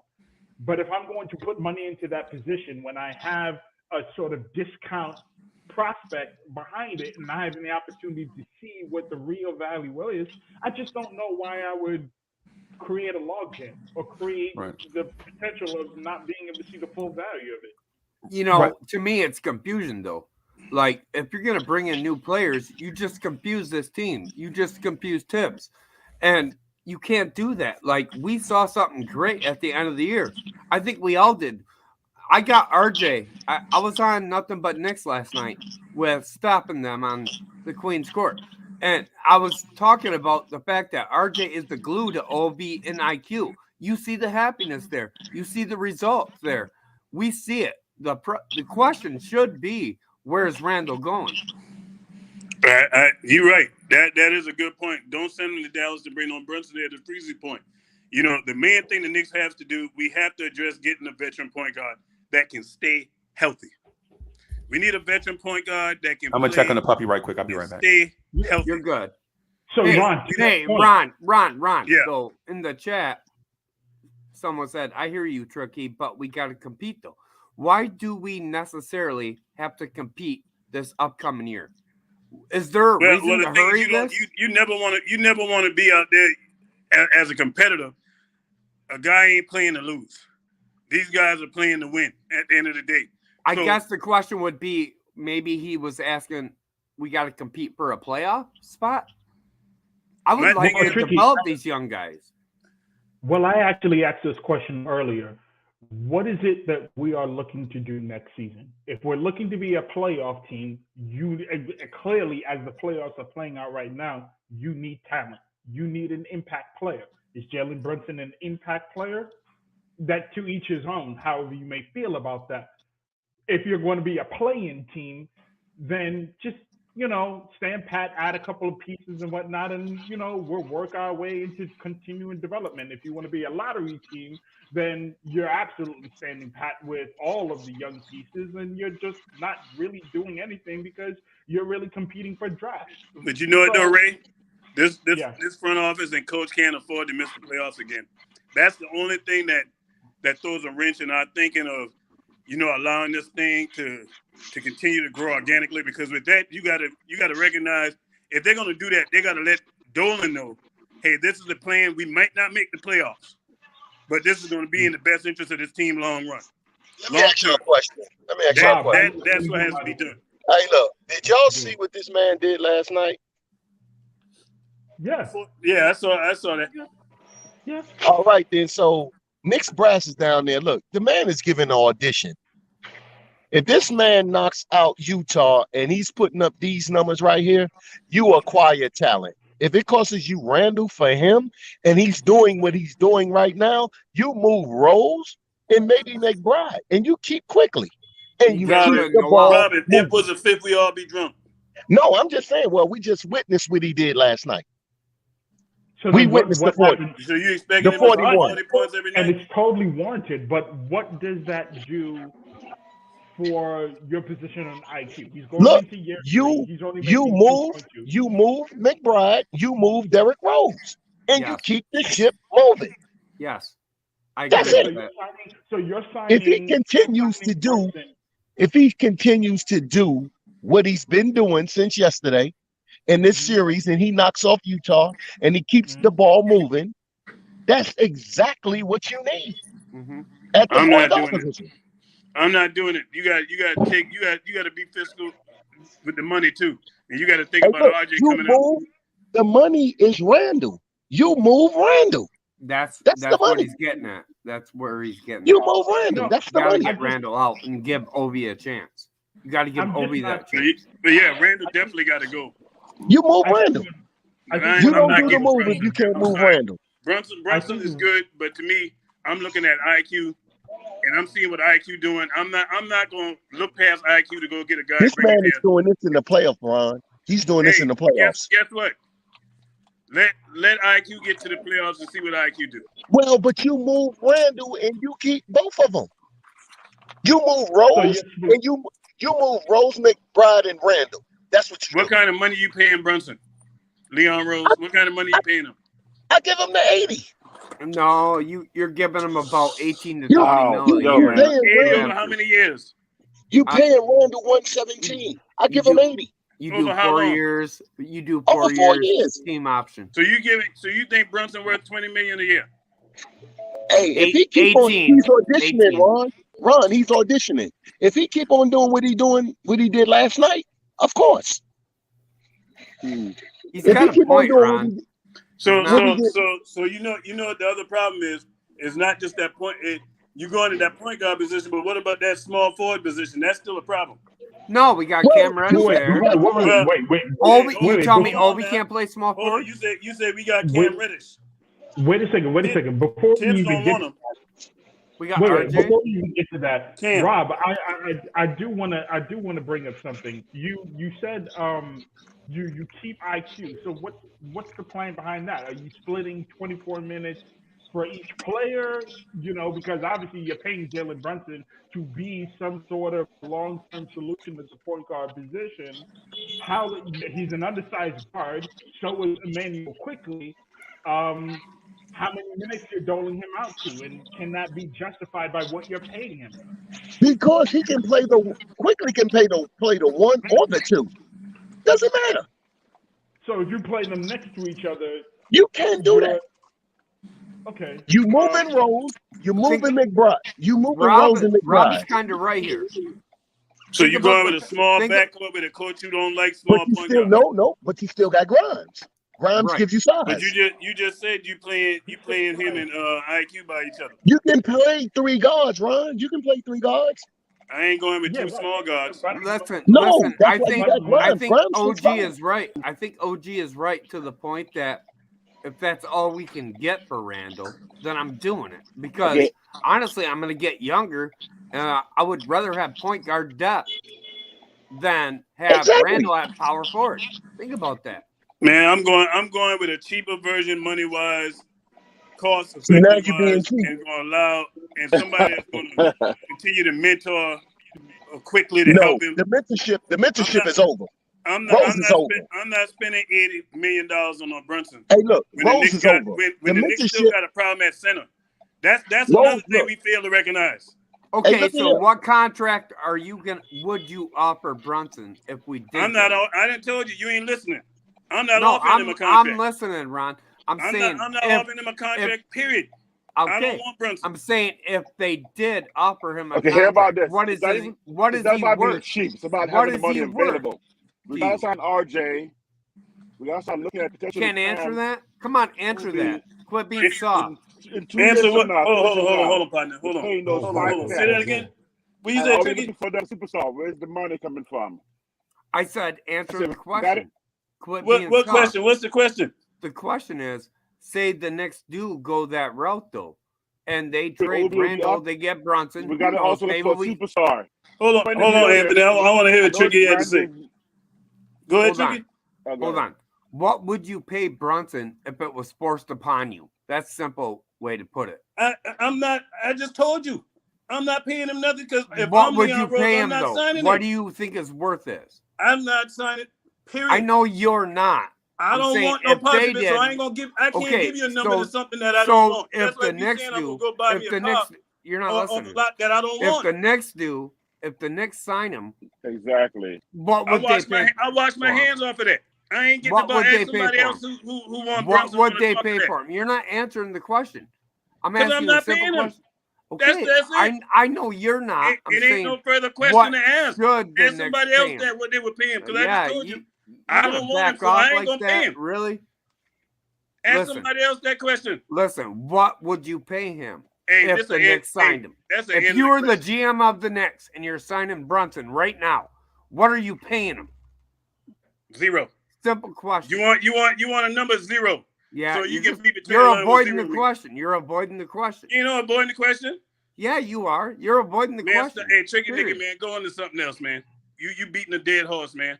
You ain't gonna make me change my mind. I Tell you I'm know, gonna I want the know, man. I You gonna ask know. me what I'm gonna But pay. I just had to get at you on that Yeah, point. you ain't because gotta get at OG me. was right. Because I told No, you I ain't paying OG was him. right. If I tell you I ain't Rob paying the him, knowledgeable I ain't paying Nick him. was right. Well, it You're ain't not about who listening. right or who wrong. I'm not It paying doesn't him. matter. You can't have a simple debate about a question. I'm telling you a fact right here, right now. Randall's got to move. He's got to go. So if they do get Brunson, What are you? So you just pay want me him? to throw a number out there? If you want me to throw a number out there, What do you? Yes. What do you think? if you he's just worth? want me to throw a number out there so you can sleep good tonight, I ain't giving him no more than 15 million. Period. Thank you. Perfect. And but even with that being said, see now with me saying that, somebody could take that and say, well, Ron will pay Brunson 15 million. You see what I'm saying? That's why I told you I don't want him. I wouldn't sign him. You so still ask gotta somebody else answer that. the question. You can't No, avoid no, the because question. if I answer that question, Yeah. it's looking like I want him. He ain't got to answer that question. Yeah, we ain't on trial, It's looking like I want him. Yeah, ain't nobody on trial. I mean, if you me want him, that. how much you gonna pay him? You tell me that. How much you pay him? You want him? I already said I would give him about 18 million per year. I wouldn't even give him that. I would do a 4-year contract, team option, 4th year. I would, just like Randall. I would. If I can move Randall. But that's the only reason. If I'm moving Randall, giving Obi a chance, that's why I'm doing it. I'm doing it. We complained all these years about point guard. We have no depth. Well, let's get some depth. Well, did you hear what I said earlier? The words never came out of my mouth, Ron. No, I'm saying, did you hear what I said earlier? IQ will be the starter. Hey, Freezy, enlighten him what I said earlier and been saying for a while, ever since this thing went south, what I would do with this team. Because I've been pretty consistent. Quickly. I've been pretty consistent. I'm going to run with them young fellas. I'm not going to spend money on. That's why I told you I didn't want to answer that question because I don't want Brunson. I'm going to run with these young fellas. That's okay. You ain't got to have Brunson, bro. You ain't got to have him. And Tricky Nicky, if you want him, man, you can, throw the bag at him. The 3 years, $54 million with a team option for the 4th. Was that $72 million? I mean, yeah. My only deal with that is if you give Brunson that money, one of these young players are not going to be able to be re-signed in the summer of 23. Exactly. That's the only. Now that's the only. So if you sign Brunson, you're replacing one of the young players. Cam is gone. Yeah, Cam is gone because they're gonna pay RJ. Right, and so the thing is, I mean, the cap's going up, right? What's up, boss? That's Chuck. Chuck, what's up, boy? What up? Been a minute, boy. Been a minute. Hey, so Ron. let me address this thing real quick. So Paris Duggar, thank you for the generous contribution. Yes, sir. Paris Duggar says RJ shoots the percentage he will always shoot. Develop how. It is what it is after college and 3 years as a pro. He's a good attitude and steady, but he's not a number one. He ain't a number one. I agree with that. He's not a number one. That part of it. I think we feel good about saying that he's not right. But you don't need all number ones on your team to win championships. Right. And thank you for that, Paris Duggar. We appreciate you, bro. You know what I mean? What I would suggest is this: if you're going to consolidate, right? Because if you consolidate and add talent at the same time, right? Then what I would say is put your eyes on a bigger fish. Yes. Than Jalen Brunson. Thank you. That's what I would suggest. Because that's a good point, Freeze. And guess what? Just to add to that, if Brunson didn't have that 41-point performance last night, how many people? Because people weren't yelling about Brunson like that until really after this 41 points. People weren't talking about Brunson like that. The front office was talking about him, and the majority of the fan base was saying no. But all of a sudden, I'm gonna get smitten because he scored 41 points. No, I'm gonna stick to my guns on that. I'm not paying him that kind of money. And if you look at it, I didn't see enough duds come here, get paid that bag, and they get in New York City, and then the light's too bright for them. I didn't see that. The last time you on recent history of Brunson, I saw how he looked in the Garden. Since we're gonna talk about what he's doing tonight, this past game, how he looked the last time he played in the Garden. Man. You don't want to talk about that though. Come on with it. How he flip flop? He only been talking one thing. He only said he don't want Jalen Brunson. He never said he wanted Jalen Brunson. I ain't never told nobody I want no Brunson. To Uncle Freezy's point though, like if you're gonna go after the big fish, who is the big fish? Is it Donovan Mitchell? guys like that, yes, would be the bigger fish in my But you're opinion. not getting Donovan Do you Mitchell. bring him here though with look.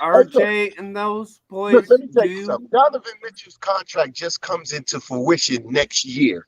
He doesn't even control where he can go. He's not in a situation like Harden, where as though he got a bargaining chip. They can Right. send him anywhere. He can't say Right. he want to go to New York and they just send him there Right. because he And doesn't I'm have glad, any power. Understood. and I'm glad that Rob just said that, because Utah actually right now, as it sits, what is that? Utah right now actually has the leverage. They don't have, Donovan Mitchell doesn't have the power. And with that being said, I'm not really giving up anything for Donovan Mitchell because he's entering the second year of his 4-year extension. So in my opinion, Yep. That's the reason why you're not getting him. Well, I wouldn't say I'm not getting him. I'm just saying that for all these assets and everything that I do have, 13 picks over 3 years, I'm kind of sick and tired of the giving up to get. We've been doing it since 2002. If he wants to come here and he's going to be the superstar we think he's going to be, remember, he's only 25.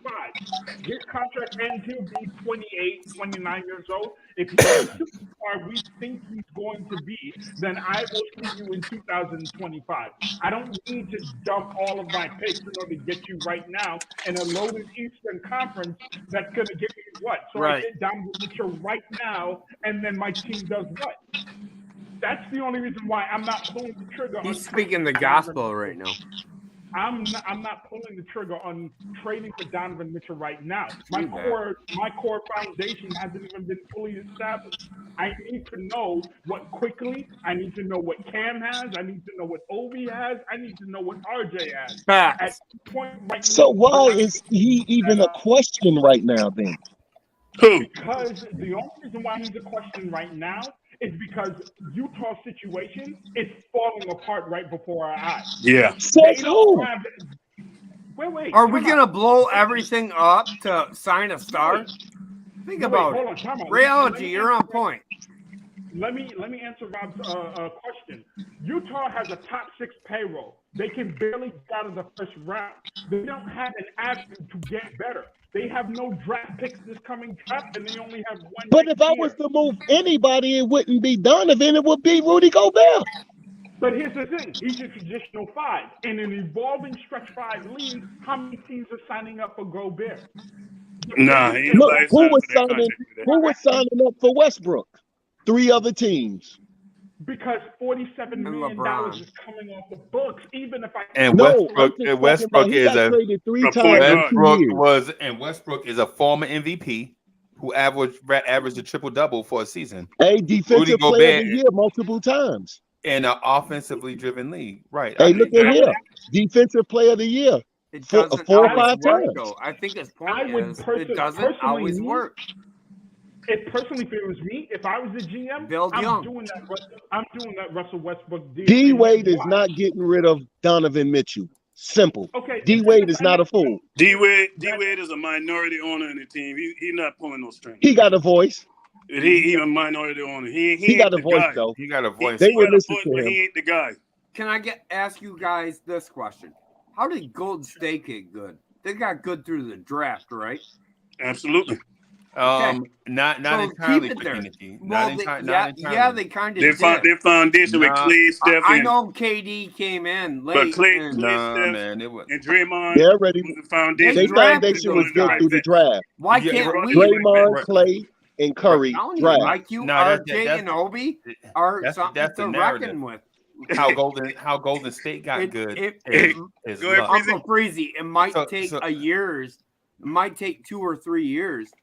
But if you let those guys develop together and Tibbs lets them develop together, or maybe we got a new coach by then. I don't know. I'm saying it might take years, but it can happen. I think that's 3 core guys right there. You go through the draft.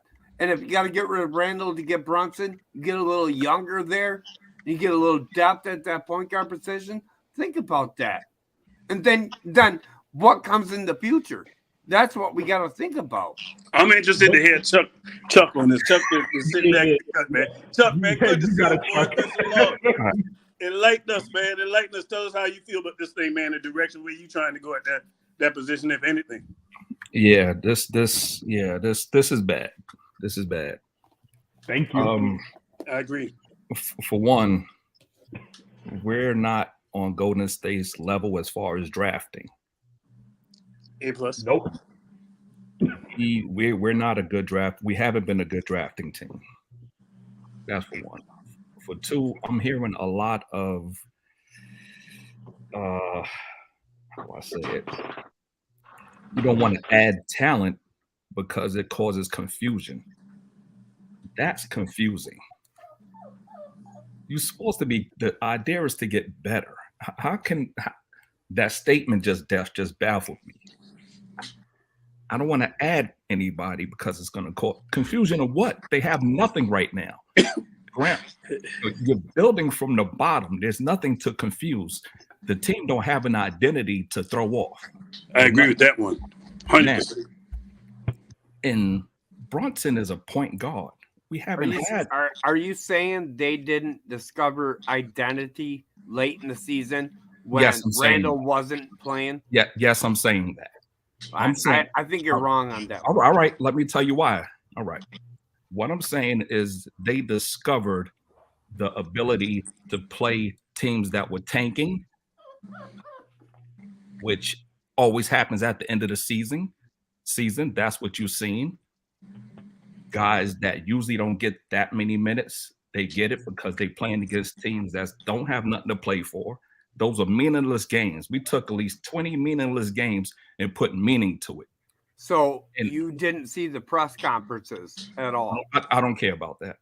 You need to watch them, though. You should. No, I don't. Have nothing to do with on court. The press conference has nothing to do with on court. But it has something to do with the relationship between the players, and you need to see that chemistry between players. I don't care if they go with EPs. Let's yeah, please, Rick. You don't want to continue to be wrong. Like, I don't care who. Hey, Bishop, boy, keep going. Thank you. I don't care who go get pizza. Hey, this is the baby, everybody, by the way. Okay. Oh, I see you, boy. That is a cute dog. That is a cute dog. Jack Russell? No. What is it? It's a pit bull terrier. Pit bull terrier? Yeah. I just got rid of my 3 kittens finally. Man, let Chuck make his point. Yeah, go ahead, Chuck. Keep going, man. Sorry, Chuck, about everything. Yeah. But I'm gonna come at you. You got to understand you that. Can't. You can't. You just said you got 3 kittens. Once you got 3 kittens, you're gonna know who I am. Go ahead, Chuck. There's absolutely nothing you can do with 3 kittens. Hey, you do what you do and keep cooking. All right, you're fine. I know. Now, we haven't had a point guard since Marbury, basically. And Brunson is a point guard. And I'm hearing that we don't want to bring him in because of Quickly, who is not a point guard. Now, I know a lot of you made him a point guard over the last 10 games because of assist numbers. Uh-oh. Assists don't make you a point guard. Right? We all know that. Randall led the team in assists. He's not a point guard. Get it, Chuck. We put too much stock into those meaningless games at the end. Now, Obi and Quickly both had 30-something points. Name another period of the year that's happening where both of them go for 30. That's only at the end. Obi's not taking 28 shots in the middle of the season. And now, Chuck, you want me answering that? I gotta say something to that because you know it's more to that. It's more layers to that now. No, the it's reason not. why you didn't see Obi because Julius is on this team at that log jam, and you remember I've been saying that there's a crossroads this team is gonna have with them 2 guys. They're gonna have to make a decision. Sooner or later, one got to go. All right. And Obi played the game the right way. And that's why you didn't see more out of Obi. Obi wasn't getting this time. That's all, man. It ain't because of the skill. Because the guy got the game. Okay, so you think you're going to You think you're going to see 11 threes from Obi and a No. That's unrealistic. That's unrealistic from anybody in this league. That No, even is a shooter. You're not going to see that consistently. That's what he just attempts. I don't care about the makes. Are you going to see 11 attempts? No. I ain't even want him to take that many in a game that counts. That's the point. They played minutes. That last game, everybody was just firing. Even some dude we don't even know his name played minutes. This is what happens at the end of seasons. You got guys that are auditioning from other teams. You got teams that made the playoffs. You got them resting players. Then you got teams that's already out trying to lose on purpose. Like when we played the Wizards, they didn't try to win that game. They sat guys so they could lose, so they could get the better seed than the Knicks. Yeah, but you got to look at also Trick. Listen, Whatever you're about to say is going to be wrong. No, listen. What I'm about to say is we didn't have Randall. We were hurt. And we didn't have all our starting guys either. We went to our youth, our bench. So you can make that statement, but to me that's false and that's fake. No. What I'm saying is they purposely sat people out. See, I was right. No, you wasn't. They purposely sat players out. We didn't purposely sit nobody out. They didn't want. Kristaps could have played. They didn't want to win that game. They wanted the better seed. So you're right. It was kids on kids, though. But the point is, they tried to tank. We didn't. So let me ask you one question real quick. Go ahead. Mm-hmm. If you saw, I played ball at West Fort. If you ever saw Rod Strickland playing against the Cats in West Fort? Okay, Strickland looked like a superstar, but you knew he had game no matter who's playing against. The competition is always dictate your skill set. Dog is awesome.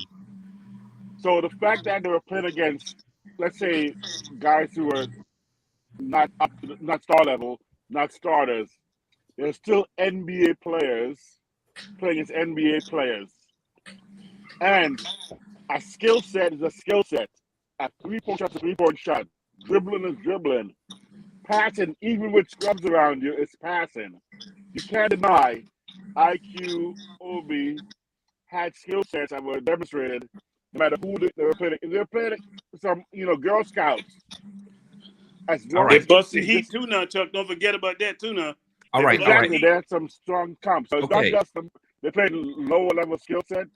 The skill set they have is there, so you have to give them credit for what they have and not dismiss it outright because they weren't playing the first half of the year the way they played the last half of the year. RJ wasn't playing the first half of the year because Randall and Tibbs had him in a box.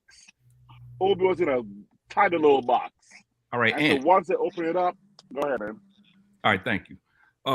What's Obi's go-to move? I think we saw it with IQ. Whoa.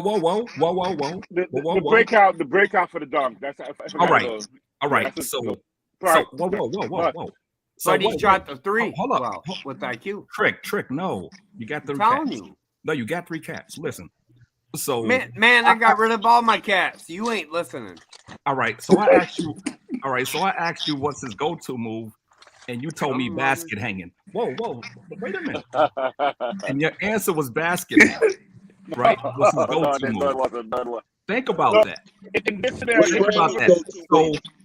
So in order to, if you need a basket and you wanted to give it to Obi, he has to basket hang?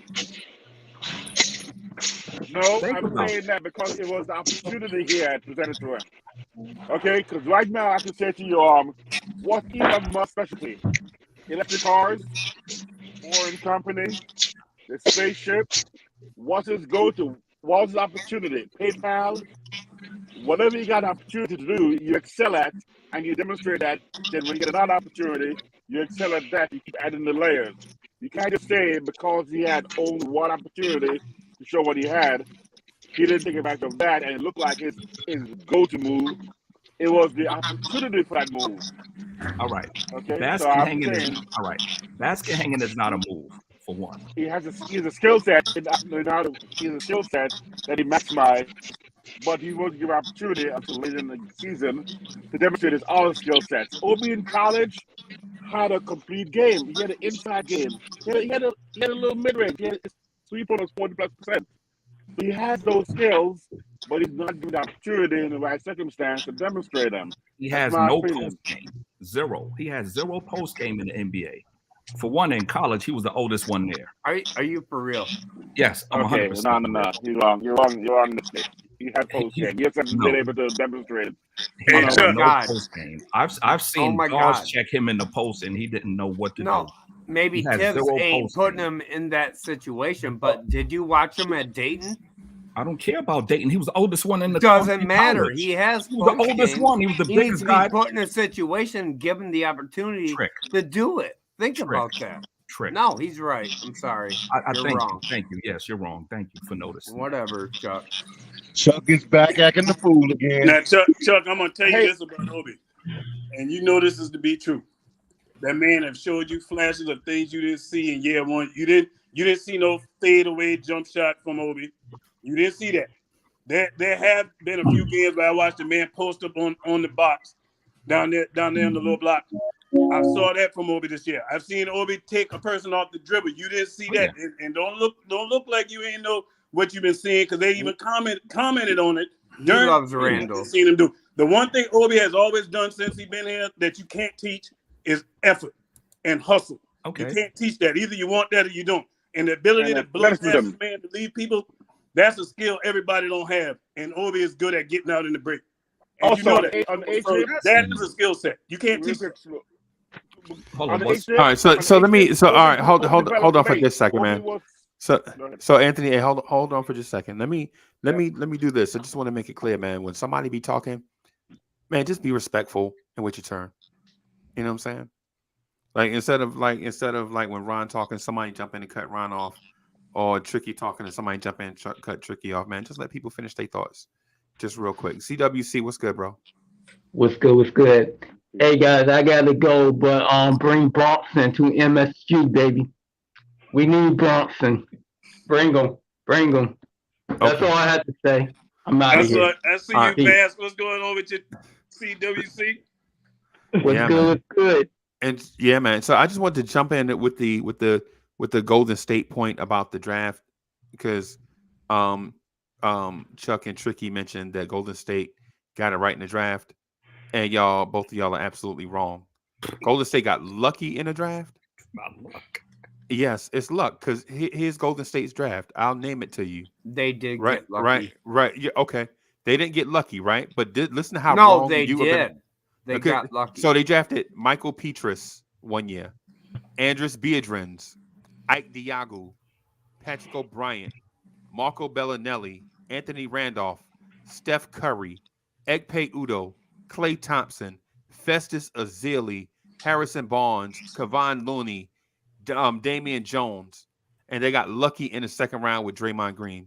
And y'all are telling me out of all those names that I just mentioned, yes, that they hit on 2, and we're saying that they three, built 3, 4, 5 Barnes, right? Okay, yeah, Barnes. My point would be to you. So what I'm saying Freezy. is if a team has multiple opportunities, any team has multiple opportunities to pick in the draft, they are bound to get 1 or 2 or 3 of those right. Right. Tell the Kings that. And we got all our picks. Right. Tricky Nicky. I'm talking. I just said when somebody is talking, man, let them finish. So what I'm saying is anybody that has the opportunity to draft will have the opportunity to at least get lucky every now and then, because you could say the same thing for the Knicks with Jerian Grant, Frank Ntilikina, Kevin Knox. Then they hit on RJ Barrett, right? So what I'm saying is we can't just say that Golden State has the golden formula for drafting, right? Because if you look at that, look at Oklahoma City. Oklahoma City is picking in the draft. They got a lot of draft picks, and they seem to hit on draft picks more so than anybody else. They get say more lucky than everybody else, right? What I'm saying is when it comes to building a team, in the Knicks case, we're not rebuilding like OKC. We're not tanking so that we can draft 3 first-round picks every year. Right? And Golden State's and the Knicks case, the thing with Golden State, we're not trying to pick high every year. We're not tanking and so that we can pick high every year, right? The thing with this Knicks rebuild is different. Right? We have to rebuild based on the assets that we have. Right? Every team builds different. We're not going to trust the process like Philadelphia and wind up getting Jahlil Okafor and Nerlens Noel and Joel Embiid and all these different guys. Right? This Knicks thing is different. And to Chuck's point about Brunson being a point guard, bro, come on, man. We got to watch the game because Jalen Brunson is not the initiator. When he's on the floor with Dinwiddie, guess who's the playmaker initiator? When he's on the floor with Luka, guess who's the playmaker initiator? Just because you 6'1" don't make you a point guard, bro. That's all I wanted to say. All right. That's true. Height don't make you a point guard. But the way they play, Luka dominates the ball. So he's gonna take the ball out of any point guard's hand regardless. That's like being a point guard and playing with LeBron. LeBron's gonna dominate the ball. So just because your forward is your best player and he dominates the ball, don't make your point guard not a point guard. He's just being relieved of his duties. You know what I'm saying? That's why Kyrie had to leave, because he wanted to have the ball too. And Braun took it out of his hands. And he still ain't no point guard. He's a shooting guard masquerading as a point guard. And that's what Quickly is. So why y'all trying to make him into a point guard? Because I ain't trying to make him. I ain't trying to pay Brunson no $20 million to come here. I'll go in a different direction before I go get Brunson 20. And just for the point that you just made about him playing alongside Luka. All right, so let me get Anthony A in, because Anthony A and Rob the Nick hadn't had a chance to jump in and say their points. Anthony A, go ahead, bro, because I know you've been waiting for a couple of minutes. So you muted, man. You muted. You muted. Now this $20 million for Brunson. The $20 million is one thing. I know replacing Randall's contract, money can be moved around. Will Brunson lead us to a championship? Is he a point guard to get us to a championship, or will we be trying to find somebody else in 3 years to take us over that hell? That's my question. Or do we just want to make the playoffs and be happy, or do we want a guy who's going to take us to the championship? I don't think Brunson is that guy. Leads us there, right, Anthony A? I don't think anybody is thinking Brunson leads us to a championship. It's not the guy. Okay. What did he do for us? Besides what that quickly last on? I mean, it creates depth at point guard. Maybe we're less turnovers. I don't know, but we're basically maybe Brunson's get us to a play-in if Randall is gone. Maybe. I just don't see. I don't see how much more. Man, we're young, brother. We're young. So I would say to y'all this: the fact that Randall, that point guards can't be themselves around Randall, is an indictment on the Randall and not the point guard position, right? Right. You see where Randall is not there, the ball does tend to move around more. Guys get more involved when Randall's not there. And not saying that Randall is not a quality NBA player who may have had a bad season. What I'm saying is when you have guys that are bucket getters, you're not gonna see quality point guard play with bucket getters, bro. You just ain't gonna see that. Like, guys are not gonna average 12, 8, 9 assists a game when you have a scorer. Like, who can remember the point guard that played with George Gervin? Who can remember the point guard that played with Bernard King? Who can remember the point guard that played with Michael Jordan? Who can remember the point guard that played with Alex English? Who can remember the point guard that played for the 94 Knicks? B.J. Armstrong. Right, but no, Derek Harper. And Paxton. But and so the point that I'm getting at is a traditional point guard playing with bucket getters is not going to be your traditional point guard. Right. Even with guys. Let's say, for instance, league has changed, man. Well, okay. All right. So what I'm getting at is and when you remove bucket getters or volume shot takers from the equation, like guys that have to ISO, when you remove them from the equation, not saying that they don't have a purpose or place in the NBA. What I'm saying is when you remove guys that just go get theirs from the equation and everybody touches the ball, you see the assist total team wide go up, right? Yep. So it's not a situation where, say, if you remove Randall, quickly is going to average 10 assists a game. What I'm getting at is you don't get to see what point guards can do with Randall, and that's the reason why you saw Kemba struggle with Randall at the beginning of the season. Though Kemba is not a high assist guy anyway, but you didn't often see Rolls and Randall play together, right? So it's this thing where I'm not blaming Randall for all the ills of the Knicks, because the Knicks have been a disaster way before Randall. And that hurt probably before Randall was born. But what I'm getting at is if a guy is not the primary facilitator for his team in a market where you can hide and disguise what you can do, right? You're not gonna be able to hide and disguise an MSG, right? You're not gonna be able to do that. You know what I'm saying? If Brunson comes here, say if the Knicks do sign Brunson, just outright sign Brunson, right? No trade, no whatever. We just acquire Brunson, right? And he steps on the floor with the roster the way it is, there's no place for him to hide. Dallas, Texas does not have a Mark Berman. You know what I'm saying? They don't have cats like that. You're not going to be able to hide your inefficiencies here. We're on RJ, and he's 21. He won't be 22 until June. Imagine the prize free agent of the summer, right, going to the Knicks and then not living up to the billing. That's a great point, Freezy. And we've seen a lot of that over the years. Stay young. You got to ask yourself too: keep the talent and be young. You got to ask yourself this too: is how much more of an upgrade will Brunson be over IQ or anybody else playing that point guard position? A lot.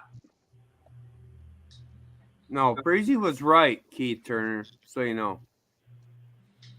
And then for the money, then this maybe is the thing too. listen. We got a big problem at that center position. I'm going to address before I go out and get a point guard. Yeah, we got a big problem that's there. What I'm touching first. It's easier to get a center. Before I go even think about that. Hold on. Are you talking big problem if Mitch walks? It's a big problem because Mitch is not under contract. We don't have a center next year under contract. That's other my than point. Jericho Do you Sims. think it's a big problem because It's a problem. Mitchell will walk? Are you thinking he's walking? Tricky. Yeah, he's walking. I'm asking you a question. It's a problem. I'm asking you a simple question. Mitchell Robinson is leaving the Knicks this summer. It's a high probability he's gone. But this is the reason why I say it's a problem. This is the reason why I say it's a problem. You got Nerlens Noel, who you paid all this money to, who hardly played any this season. Then you got Jericho Sims, who's still a young pup. He's good, but he's a young pup, still learning. And you got Mitchell Robinson, who can walk for nothing. That's a major problem. And he can get a lot of money on any team because they didn't sign him now. And you're right about that. And that's what I'm worried about with this draft coming up. That's your bigger problem right now.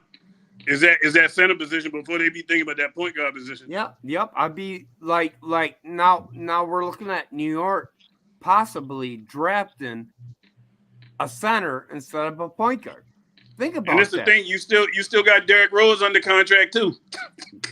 I'm just saying, man, like this whole organization's got me all twisted. It's messing me up in my head. Like I go to sleep at night and I'm thinking about it. I'm like, what can I do to make them feel a little bit better to get the right guys they need on this team? But there's so many different situations that you just brought up, man. Ron, Cleveland, Unk, Breezy. Like, goddamn, what are we doing here? Hey, Tricky. We've been sitting here. Tricky, are you Tricky? You tipsy? No. What I'm saying, man, easy. Not at all. We But It's it's a the good morning point. drive, man.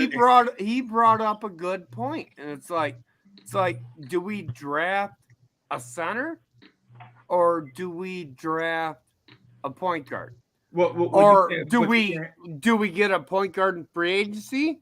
What center in free agency, if Mitch walks, will we get? We won't.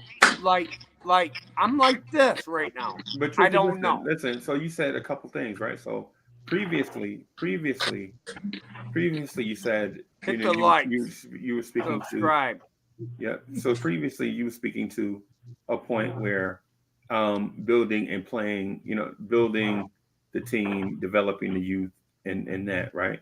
So in the draft, instead of looking for a prototypical player that fits a team, you would draft the best available player, and which makes the most sense, because you wouldn't pass on a good player, potentially a great player, to fill what you think is a need, right? See, I think the Knicks can get a point guard in the first round, and I think Duncan Robinson. And I'm a Michigan guy, but I'm saying he's a stretch 3. He's a big. Possibly could be a replacement and be in the middle in the paint as a second-round pick. That's what I would do. Ray, what's good, Ray? How you doing? I'm sorry, I read something on my phone. My wife is funny. So I'm trying not to laugh throughout the stream and whatnot. But yeah, those likes. I'm good. Well, I think to your point. And even Chuck's point.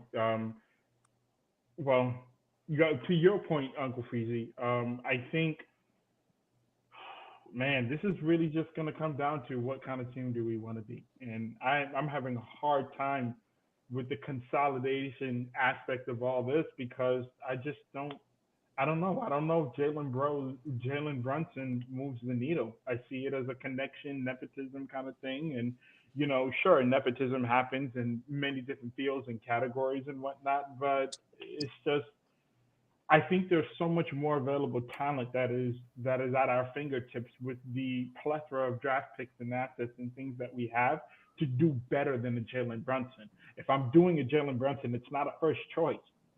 It's just not.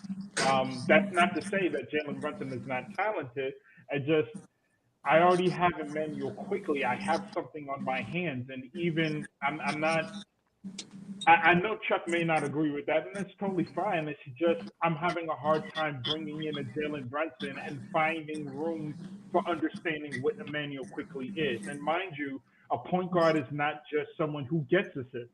A point guard is someone who is going to set up my offense, and who understands that better than Emmanuel Quickly and the Tibbs. Now, you can question the quality or how the offense looks, but he clearly understands it. He under Tibbs, he's right. He's 100. Rayology, you're 100% right. No. I have obviously, I disagree with Chuck. That's not. And it's okay, by the way, but I would like to hear Chuck's points to that. Somebody disagree with Chuck. Yeah. That's new. Yeah, that's crazy. I don't think that should be done. No, I think it's real, though. Trick. No, I want to hear. I would like to hear Chuck. I would like to hear Chuck. Yeah, let Chuck talk. Yeah, you let Chuck talk. All right. Oh, my bad.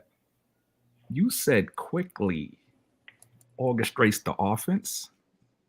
For who? Himself. Quickly come up the court, point to the floor where he wants the pick to be so he can shoot. Quickly is not a floor general in no sense. He don't think the game as like a point guard. He think the game as where I'm gonna get my shot from. Am I gonna get this floater off after you set this pick for me, or am I gonna come off the screen and shoot the 3? Those are the two things on Quickly's mind. Okay. And on the way to his floater, if Mitch happens to be open, he'll throw him the lob. These are Quickly assists. Well, I think I when I say set up the offense and whatnot, because granted, one of quickly failures is his decision making process. Like he's still figuring that out, but he is part of the Leon Rose administration. And I find it a little, I mean, yes, the greater aspect to it is that Jalen Brunson is his godfather and he has all these emotional family connections and whatnot. But quickly he's a threat on the floor. Obviously the ball moves, the pace is increased. The team as a whole, defensively and offensively, net rating is much better. And in a hybrid league, I guess where we think about what a point guard is, right? Like we're all older. We come from an older age. So we look at the Mark Jacksons, we look at the Rondos, and we look at the CP3s. And let's just be honest for this league in this era right now, the point guards that you are seeing right now are hybrids. They not really CP3s. Much of them can either shoot a three or just make the open pass. No one has sort of a floor general sense, because if what you're saying is true, Chuck, and I respect every aspect of the points that you've made, but you could kind of make IQ like he's kind of a generic Trae Young, just without the shooting range. Right, facts. He's still figuring it out. Chuck, I know you're laughing at it, but I'm saying Chuck, he's being real. A generic Trae Young is not a bad thing. He's a Dollar Tree Trae Young, but that's what he is. He's also he's also like the point guard Steph Curry. He kind of is a modern day shooting guard point guard. He's like Steph Curry. He's like Trae Young. I said that on Nothing But Knicks. And for Rayology to come out here and say that to you and you to not acknowledge it, I've watched millions of people believe in that. Like, look at IQ, how he goes off. You know how he goes off? Because he's got a skill set. And he is still learning. And Rayology's right on that. He's still learning. I mean, he's been in the league, 2 years? Give him 3 or 4. Let's see where he goes. Because that brother can actually create assists, pass the ball, shoot the deep three, and give me the nice little floater, like Trae Young. All right. First of all, his percentages is terrible on everything you're talking about. Like his assists are low. He shoots under 40% from the field, and he shoots under league average from 3. Now what he lack is the know when to take his shot and the know when to pass. Right? He'll come down and jack up a 3 with 20 seconds on the shot clock. He plays like every shot is a heat check. He's not. Chuck, I gotta give you a rebuttal on that one. Now that's year 1 quickly.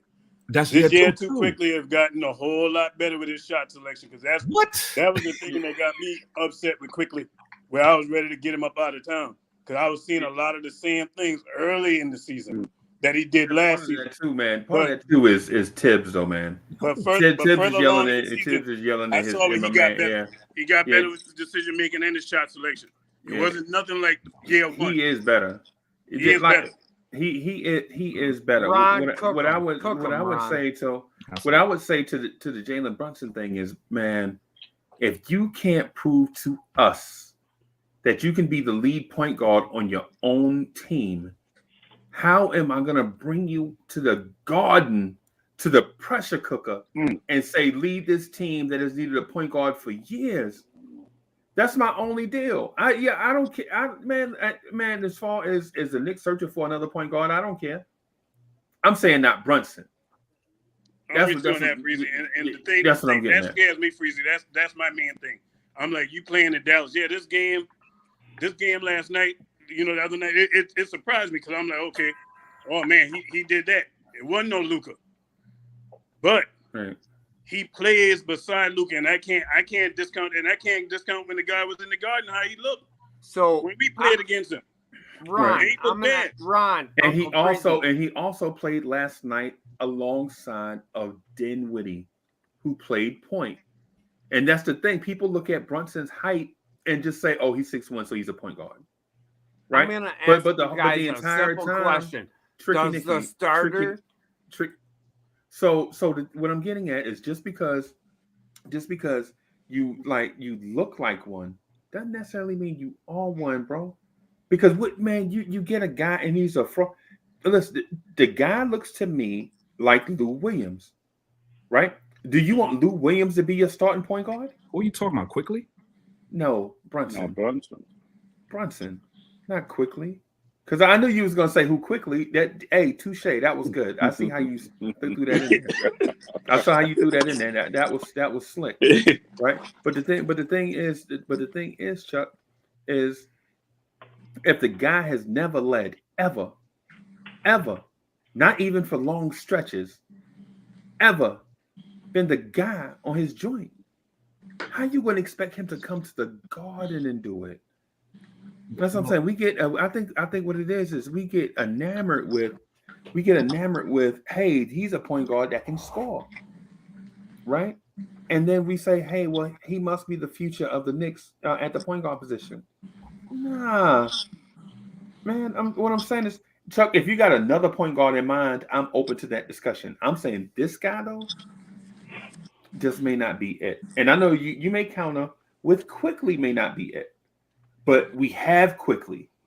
We don't have those other guys. We don't have to acquire Quickly, right? We know what we have in Quickly, right? If we move Quickly back off the ball, we know he'll be off the bench scorer, right? But if we go out and sign a guy, $20 million, whatever it is, he got to be a franchise-altering player, Precisely. right? And then you can't just say, well, I'll add him to Kemba Walker, Derrick Rose, Miles McBride, Emmanuel Quickly, and Rokas Jokic, and then we'll have a good mix. That's too many people to rotate at the position.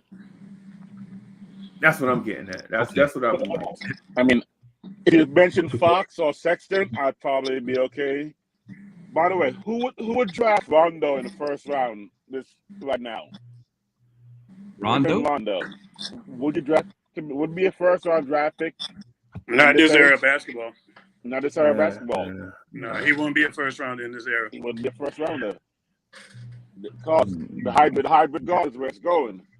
You gotta have a little defense. You got, wingspan, IQ's wingspan.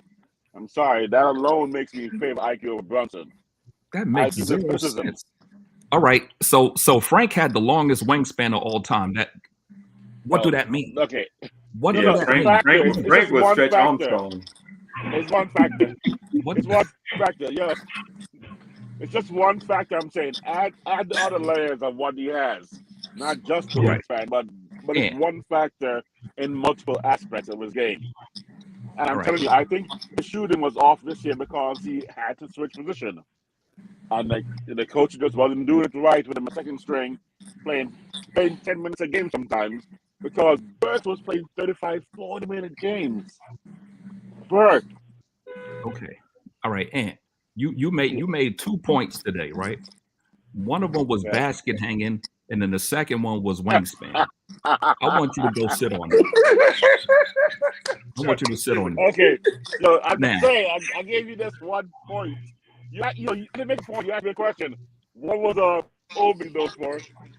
Initially, it was that breakout. No, I said what's the go-to move? So if we in a half court setting. Half court setting, different question.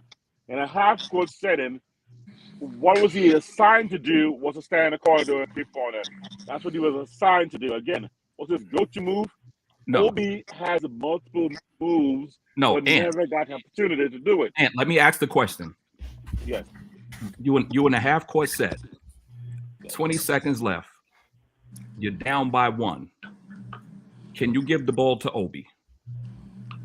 Don't need to. No. It's not you don't need to. That's not. It's a yes or no. Can you give it to Obi? Can you? No. Yes. No. Can you? All right. No. Okay. All right. It has to be how the coach lay out. Would I look for Obi? Yes, I would.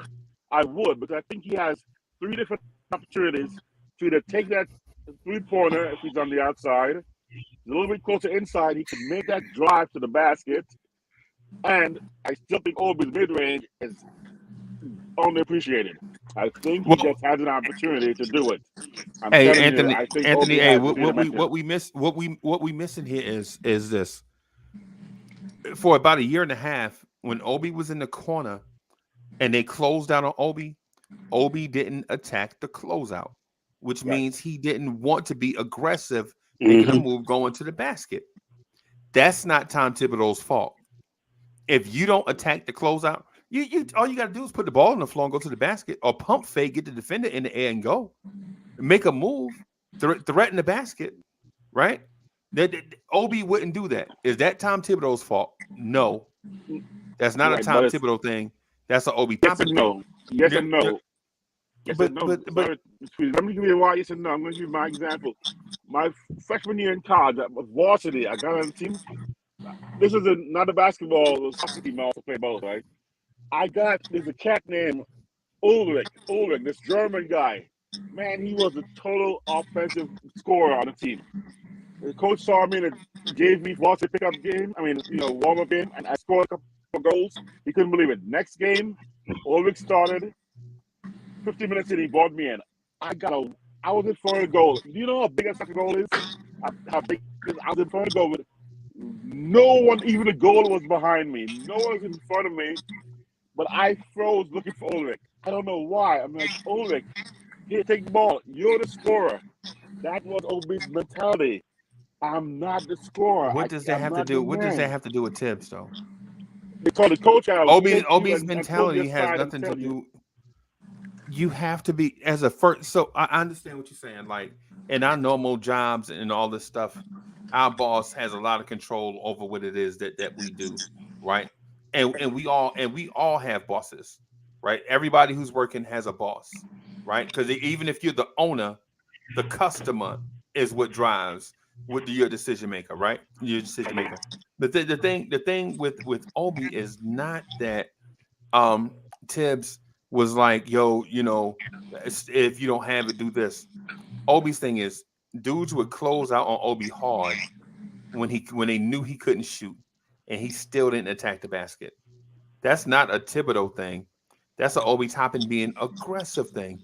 And then when Obi started attacking the closeouts, he noticed that he could get all the way to the basket and make a move. Confidence. Using his athleticism. But Obi had to do that. Your coach can only make you do so much or sit you down. Yeah, he had to get out of his own head, man. Stop thinking and playing the game you've been playing ever since you've been little. Yeah, and then everybody in the world was saying, well, not everybody in the world, but that's hyperbole, but Knicks players and people around the team was like, yo, Obi can really shoot the three in practice. But in the game, he was missing, right? Is that a Tibbs thing or is that an Obi thing? Right? It's this thing, man. We gotta kind of all I'm saying is every man in his walk through life has to be accountable for himself. Right? When it comes time to be judged, you're gonna be judged on what you did, not what somebody else told you to do. You know what I'm saying? And so while I do understand that Obi probably should have gotten more minutes from Tibbs, and even Tibbs admitted that. So I'm not gonna beat that dead horse because Obi mentioned it, Tibbs mentioned it. If I mention it again, it's just going too far, right? What I'm saying is this on the Obi thing. At some point, we all have to be accountable for ourselves, man. That's all I'm saying. You know what I'm saying? And the quickly thing, just real quickly, just no pun intended. The quickly thing, just real quick, right? When young guards come into this league and play with veterans don't listen to young point guards, bro. Let's not get this thing twisted. Because even when Melo was here, and we had that, we was bringing in guard after guard after guard. Melo wasn't listening. Melo ain't listening to nobody, man. He said run tango. You right about that, Freeze. Yeah, Melo I'm running ISO. You know what I'm saying? Coach said run tango. I'm running ISO. I don't care. I'm Melo. What you gonna do? Trade me? I got no trade clause. What you gonna do? Bench me so y'all can get the number one pick? You know what I'm saying? So what I'm getting at is Randall coming off the most improved season. He don't have to listen to no Emmanuel quickly. You saw he didn't even listen to Kemba Walker. Great point. You know what I'm saying? I mean, the thing is, no matter who you get, if you're not getting a guy, if Randall is here and you not getting a Damian Lillard type guy with some cachet, with some bricks in his pocket, with some, you know what I'm saying, that's gonna make when he like E.F. Hutton, when he talk, people listen. Randall ain't gonna pay that dude no attention, bro. Randall ain't gonna, you know what I'm saying? It's the same reason. It's the same reason why you ain't So you never answer the seen. question that Obi has moves, but just wasn't doing them initially in the first part of the season. Yeah, he had it. He just wasn't confident enough to try it. Right, but what's the hey Anthony? Hey, but what's the point in having bullets if you ain't gonna shoot them? Good point. I mean, but I'm just saying that he just started now. Once he got the confidence, if they take Randall away, Obi will be firing all. Like he IQ came to the game talking about it in the car. He said on the way today. He said, "Today I'm going to go crazy." That mentality is what he needed to be, a year ago. But now he's there. So now with that mentality, he has a skill set to do what we asked right now. Be the go-to man with 10 seconds left in the game. Can Obi get the ball and do something? And the answer, I think, is yes. Once he has that confidence and that seal of approval from the coach and his other ballers, and he's like, I can do this. I think he has that skill set. No, it's something to be said when you can't. It's something to be said when you get to a point where you don't have to look over your shoulder, worrying about getting pulled out of the game. And that's what happened with Obi. Them last games he was playing, and he even said it himself. He said he wasn't looking over his shoulder, and that's the worst thing for a ball player. If he worrying whether or not he coming out the game, if you make a mistake, you done. If you can't just go out there and play, you're in trouble. You're thinking too much. But Ron, that's an Obi problem. That's what I'm saying. That was a problem. Yeah, that's an Obi problem, man. Them last games that we were showing where he was breaking out, it was because of the fact that he was playing more freely. Well, Chuck is right. Was it a Paxton problem with MJ was told who's open? And MJ is like, oh, okay, he's open. And all of a sudden you're like, oh man, Paxton's in the 3 all the time. He's always had it. I mean, come on, bro. You talking about playing 2 of the top 20 players of all time. He ain't got to do nothing. He ain't got to do nothing. You know, so it's like if LeBron and Magic in a prime grabbed me and Ron Cleveland. Of course, me and Ron Cleveland gonna make the All-Star team because we ain't got to do nothing. You know, all we got to do is run up and down the floor. And they get all the attention. Yeah. The Obi situation is real complicated because, yes, even though you're right about his individual confidence, and you got to show up with that as a ball player, as a top 10 pick, you need to come out with some level of aggression and whatnot and say, hey, I'm here kind of thing. Yeah, it's very much connected to Tibbs. So it's always hard to have that conversation of how much of it is Obi's fault and how much of it is, Tibbs, where there's a correlation argument that could be made there. However, as Chuck said, I actually agree with him on that. Obi doesn't have a go-to move, but you know what Obi is? An impact player. If I have the final seconds on the clock, you know what Obi's going to do? Obi's going to draw somebody's man off, somewhere, because you have to account for his athleticism. He changes the landscape of how you play basketball. And in a league where there's not really much of that defense, you actually got to play defense, because if you fall asleep, he's in the air. If you fall asleep, he's cutting somewhere. If you fall asleep, he's a threat. And that's the same thing with Emmanuel Quickley as well. By the way, I don't personally think Emmanuel Quickley is a point guard. I think he's trying to learn how to be one, but he's a threat at the position. You can't leave him open at the 3-point line because you don't know if he's going to hit or not. You can't, by the time he blows, like, he doesn't have a handle where he's going to take you off the dribble like Kyrie Irving, but if he gets on your hip, he might be able to draw a foul. And he's efficient at the free throw line. I'm more concerned about having threats on the floor rather than, oh, yeah, we just need to get a point guard. Emmanuel Quickley, while, yes, in some cases and categories, he doesn't really scream point guard, he's a threat.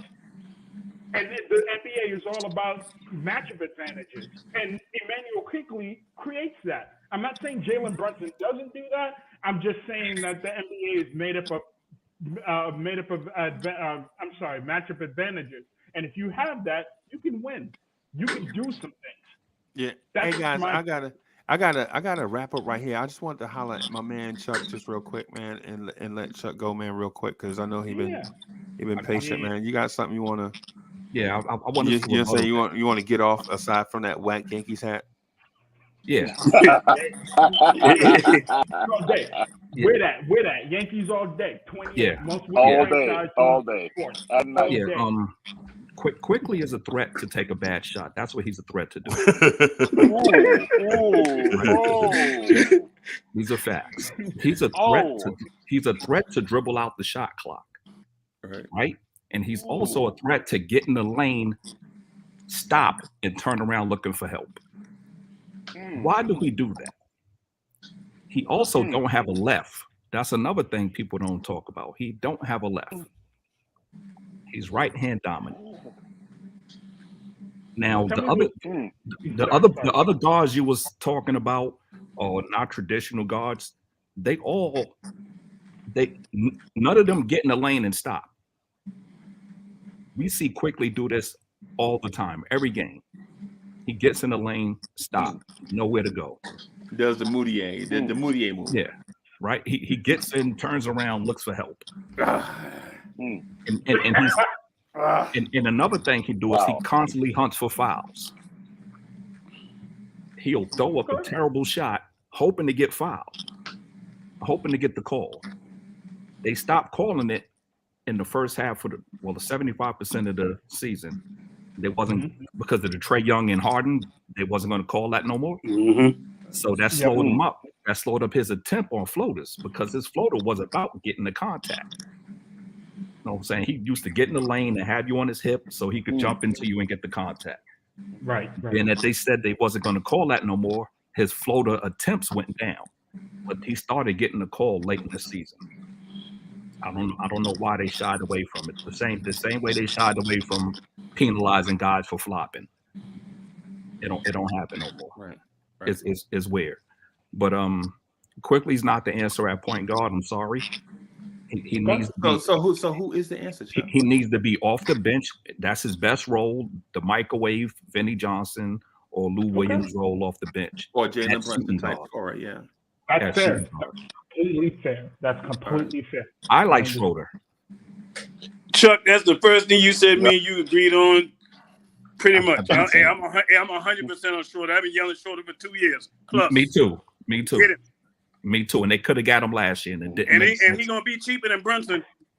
He's gonna be cheaper than Brunson, and he can play both sides of the ball. Yeah. I know that much. Exactly. And he's big. For those who like big point guards. Wow. Yeah. Well, hey everybody, I'm gonna get out of here, man. And thank you everybody for coming through. It's been a long couple of days, man. I appreciate y'all for coming through. We'll be back tomorrow. You know what I'm saying? Hanging out, talking Knicks. You know what I'm saying? Anthony A, great job, Anthony A. Rayology, great job, bro. Yo, say hi to Marine for me, Mr. Marine. Say hi to Mr. Marine for me. Okay. Hey, Mr. Marine. Hey there, Mr. Marine. Yeah, and it's too bad you had to live that life, but somebody got to do it. Go Army, beat Navy. How about that? And Freezy, I got one last thing to say about that whole situation. Chuck brought up a good point, man. Because see, now you thinking smart. Now we thinking smart. If I'm going to adjust that point guard position, if I'm in the front office to look like they're going for the point guard position, I'm going to go get a Schroeder and going to pay less. And I can still have that money to pay Mitch. Right. Because that is the thing that they really need to be paying close attention to. You put $20 million in Brunson, man, you in trouble. Mitch is gone. He's gone with the win. And then you still stuck with Nerlin with them bad knees.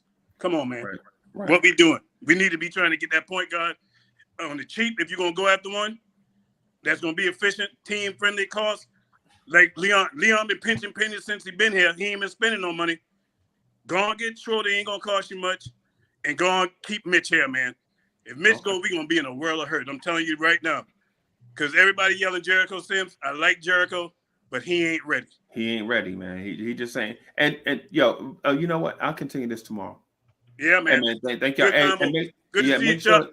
Yeah, man. And make sure y'all check out Vibes and Stuff live in the morning. Bruh. Vibes and Stuff live in the morning, 8 o'clock to 9-ish in the mornings. This weekend we did movie reviews. This weekend we did The Dark Knight Rises. Last week we did Boys in the Hood. So we be trying to do our thing. We be trying to do our thing over there. At some point, we probably gonna start talking about swag, like you know what I'm saying, like collective stuff, like for people that collect like CDs or sneakers or movie posters or some at some point we're gonna jewelry. Some point we're gonna start back talking about that type of stuff for those that are interested. Guys, I'm out of here. Y'all have a good day, and we'll see y'all in the morning. All right. Thanks, you, man. Yeah, man. Yeah. Take care. Yeah, man.